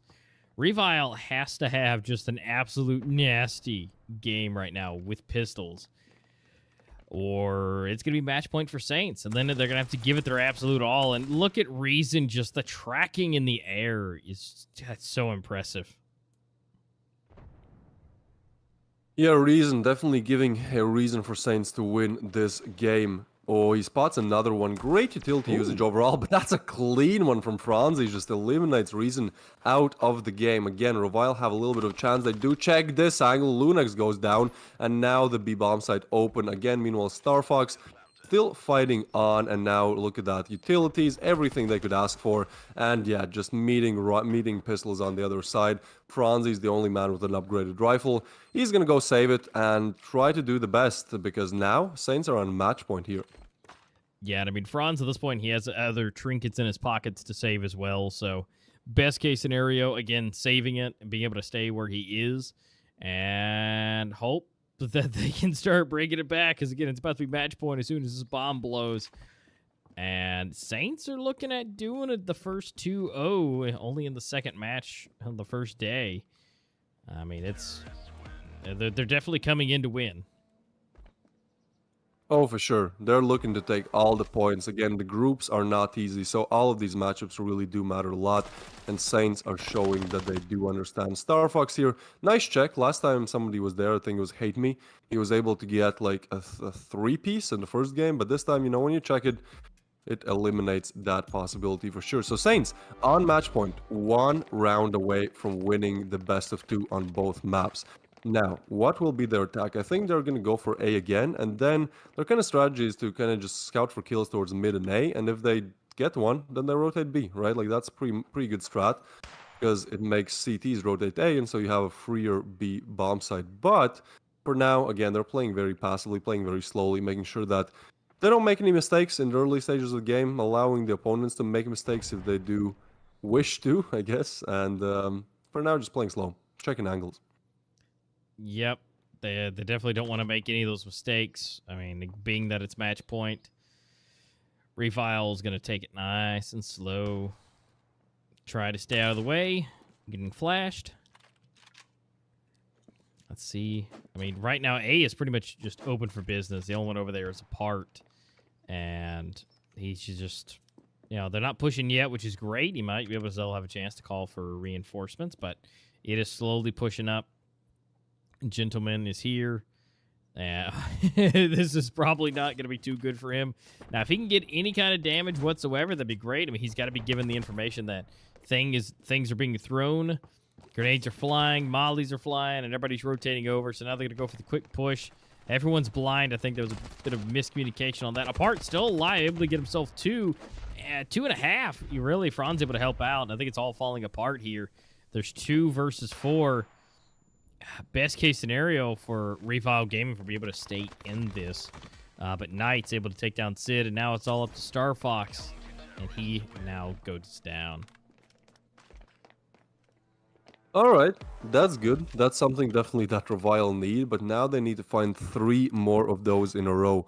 And that would honestly prove that, you know, they are one of these top teams, because it seemed like they just fell a little bit too close, you know, a little bit too quickly in the first game. They just weren't able to really, you know, go that extra mile to win it. So if they would be able to get these 3 in a row, I mean, they would definitely redeem themselves and also put themselves on the map as still that, you know, one of the teams we would look at in terms of winning the major.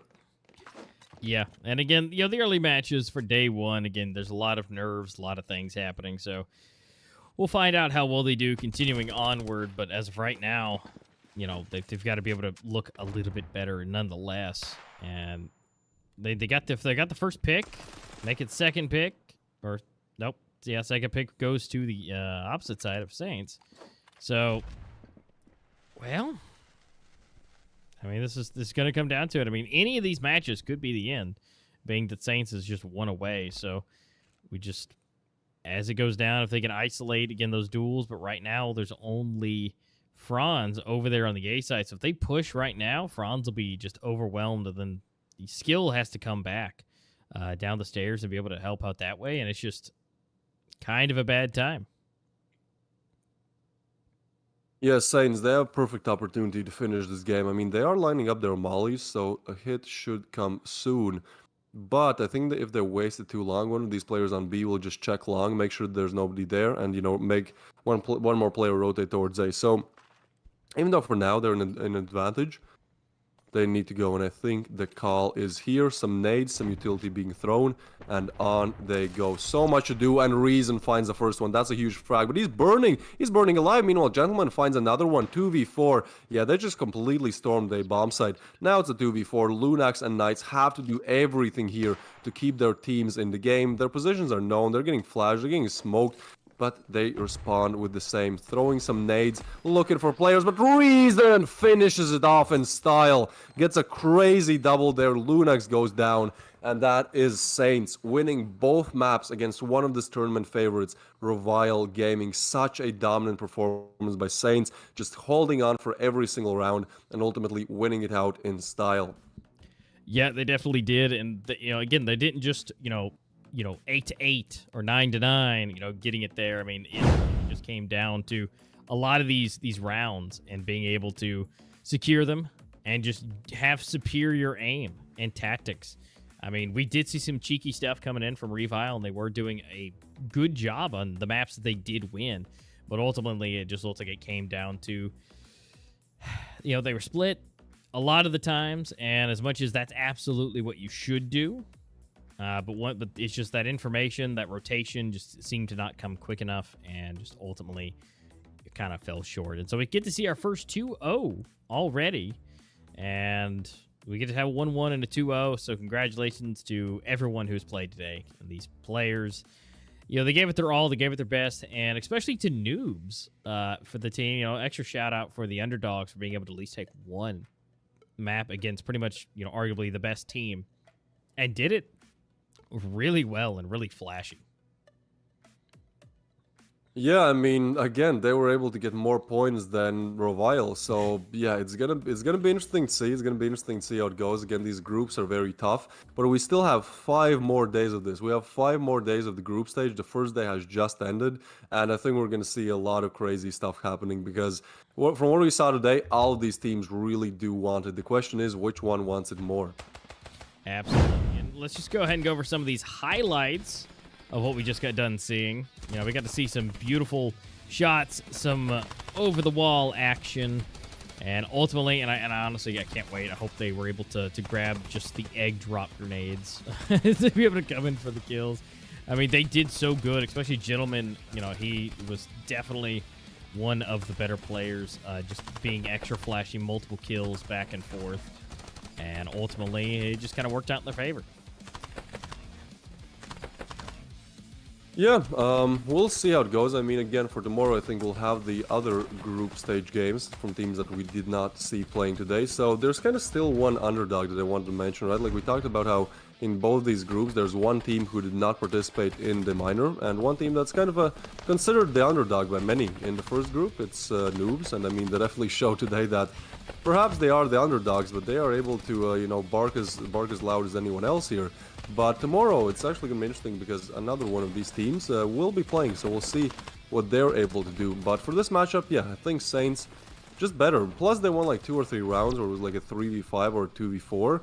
And, you just can't let those rounds go if you're on the side of Revile, because if you lose those rounds, it just impacts your mental so much. And, also it's just not good because you literally lose rounds, which is what you need. But yeah, you can see today's stats. So it seems like, well, Reason might not have the highest rating, but he was definitely great playing for Saints. Again, kills are not everything, and even though Lunax put up a great performance and a great try in these first maps, still, somehow Saints able to gain that advantage. Yeah, and if you look as far as, what they're able to do and what, was great, I mean, the fact that they just lots of deaths were coming in and just ultimately was looking a little bit more, in favor of Saints whenever, I mean, it's just, you can't just really underestimate, your teams and what's happening. And, ultimately, and here's our final scores. For everyone, at the top we have Lunix, who was technically the MVP of the match itself, but subsequently down we go, the 17, 12, 10, 10, and 6, but it stayed a little bit better and closer with 16, 13, 13, 11, and 8. Everybody was pretty much 1.0, except for Star Fox down at the bottom, but Reason was the ultimate MVP, 32 kills, and his overall rating 1.42. Definitely commendable, great, 1.52.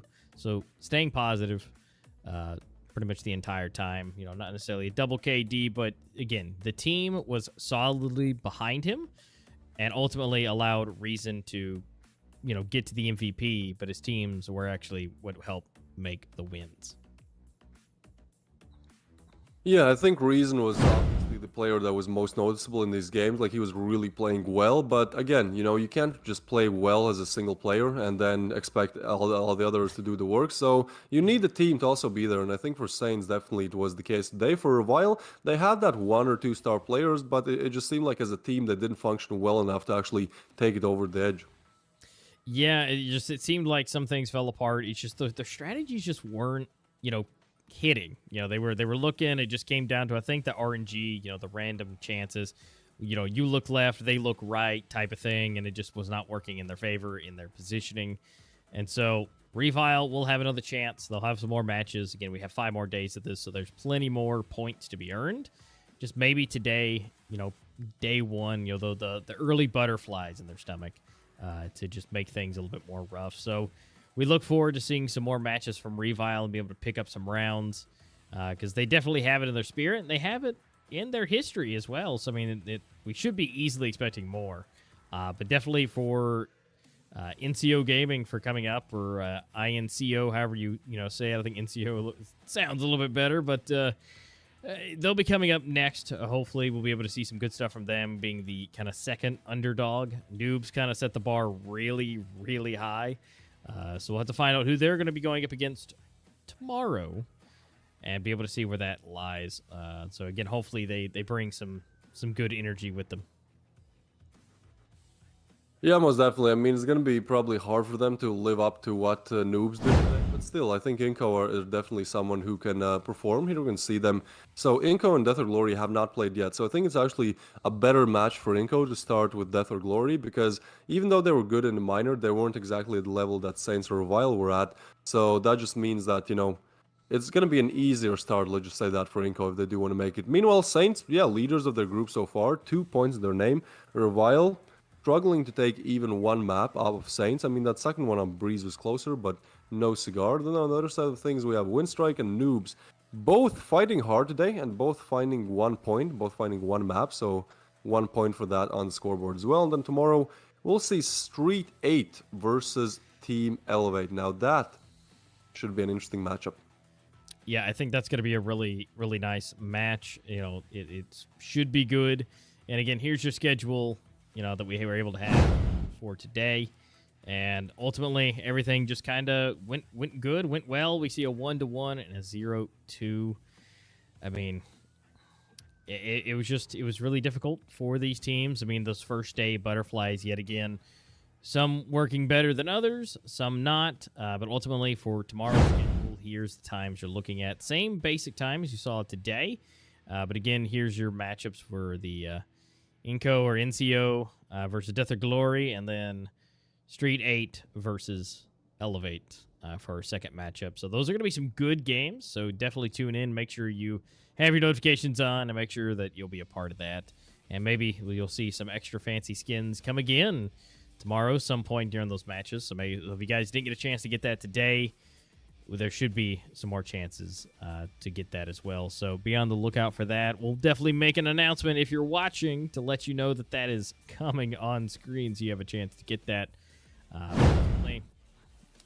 We're pretty much out of matches for today, and at this point, we know it's kind of set in stone. And so Saints currently looking to be the front runner, at least so far in day one. We'll find out how day 2 goes tomorrow to see if anybody's going to at least tie with them or if they're just going to continue to hold their lead in the respective group. Yeah, most definitely. I think it's kind of a repeat of today, right? Like the first game is kind of the underdogs against like the better team, so INCO against Death or Glory. And then in the second map, in the second best of 2, we'll have like these two kind of already established teams that just battle it out. So I think it's interesting, it's fun, it's going to be a blast, should be. I mean, hopefully we get close games again. Like, ultimately, I want this group stage to get really, really fun once we actually get to, like, day 5, day 6, where it's not like these two teams are, like, far above everyone else in terms of points, and it was like, sure, these ones are qualifying, and then, the third spot is also kind of set in stone, and the fourth, which just doesn't get anywhere further at all, is also like that. I want this to be close, I want this to be competitive, and I think, if teams keep playing the way that they did today, kind of map for map, or at least try to, then we shall have very interesting last few days of the group stage, because that's where literally every single kill, every single round will really matter a lot.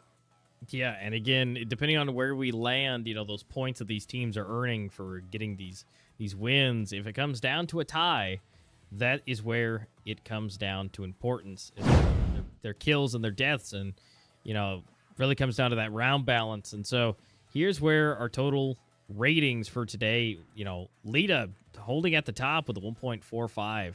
Reason close behind with a 1.43, and then Sid ranking third with a 1.33, and then it trails down as we go into the top 10 players of the day. I mean, honestly, not too shabby, and we at least only had one over 30, and that was Reason. Yeah, I'd really like to highlight Leda, Reason, and Gentleman. I think those three players really showed up big time for their team. Hate Me as well, he had definitely some great moments. And then Sid was just an overall great player that got the impact frags that he needed to get. So I think definitely these five are names to remember. I'm sure that we'll see them, again and again, especially in the major. For the rest, I think they did great. I just kind of expected maybe more flashy plays from some of these players that I remember were great in the minor. But with that being said, I mean, it's only the first day again, so, give it a little bit of time and they will do that YouTube clip montage. Oh, yeah, I mean, they got to get warmed up. They got to feel good about it. Again, those first day butterflies are they just hit different. You're worried, you're on stream. It's especially for noobs, we kind of expected them to be, a little nervous up front, but I think they were able to utilize that nervousness to their advantage and just really surprise everybody. So, again, good on them for being able to do it, but again, the day one nerves kind of got to some. Now rolling into day two, should be a little bit better. We'll have to wait and see how those matches go. So guys, remember, same times as today for tomorrow's matches. It's going to be some good ones, so make sure you are putting that on the calendar, or if you haven't subscribed yet and rung the bell for the notifications, because sometimes YouTube gets those out to you. At least a good lot of the time. Sometimes they don't, but that's why you're putting it on your calendar too, to make sure that you don't miss any of these games for any of that. But one more time for today, we're going to have one massive highlight montage. Let's go ahead and check it out for all of the greatest skills of the day. Yeah, here's the first game for Noobs where they just accelerated, man. Look at that 7-2 against Winstrike. That's just not something you would expect that at kill all. on the rocks. That was that was the point for me. Like, oh my goodness, they are just on fire. Being able to win that out with a pistol. Yeah, and here we can really see how Hate Me shines, right? Like, he finds these positions where nobody expects him, and he gets, like, easy doubles, sometimes even triples off them. So, again, a player that I'd like to highlight from the day, Hate Me was playing absolutely out of his mind.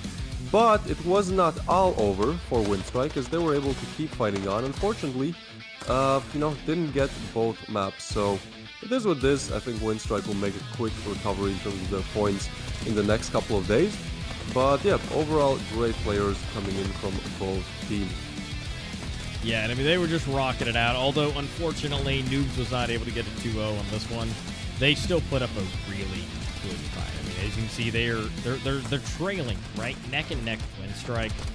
I mean, it's 4-4 at this point. That's 4-5. Winstrike takes a little bit of lead, and they're working their way. But unfortunately, they lost a little bit of that footing, and Winstrike just continued to take some rounds. But ultimately, though, they're still able to secure 1 point, which is great for them, and a best of 2, and ultimately putting them at least a little bit higher than some, just because, there at least is now a 0 on the board.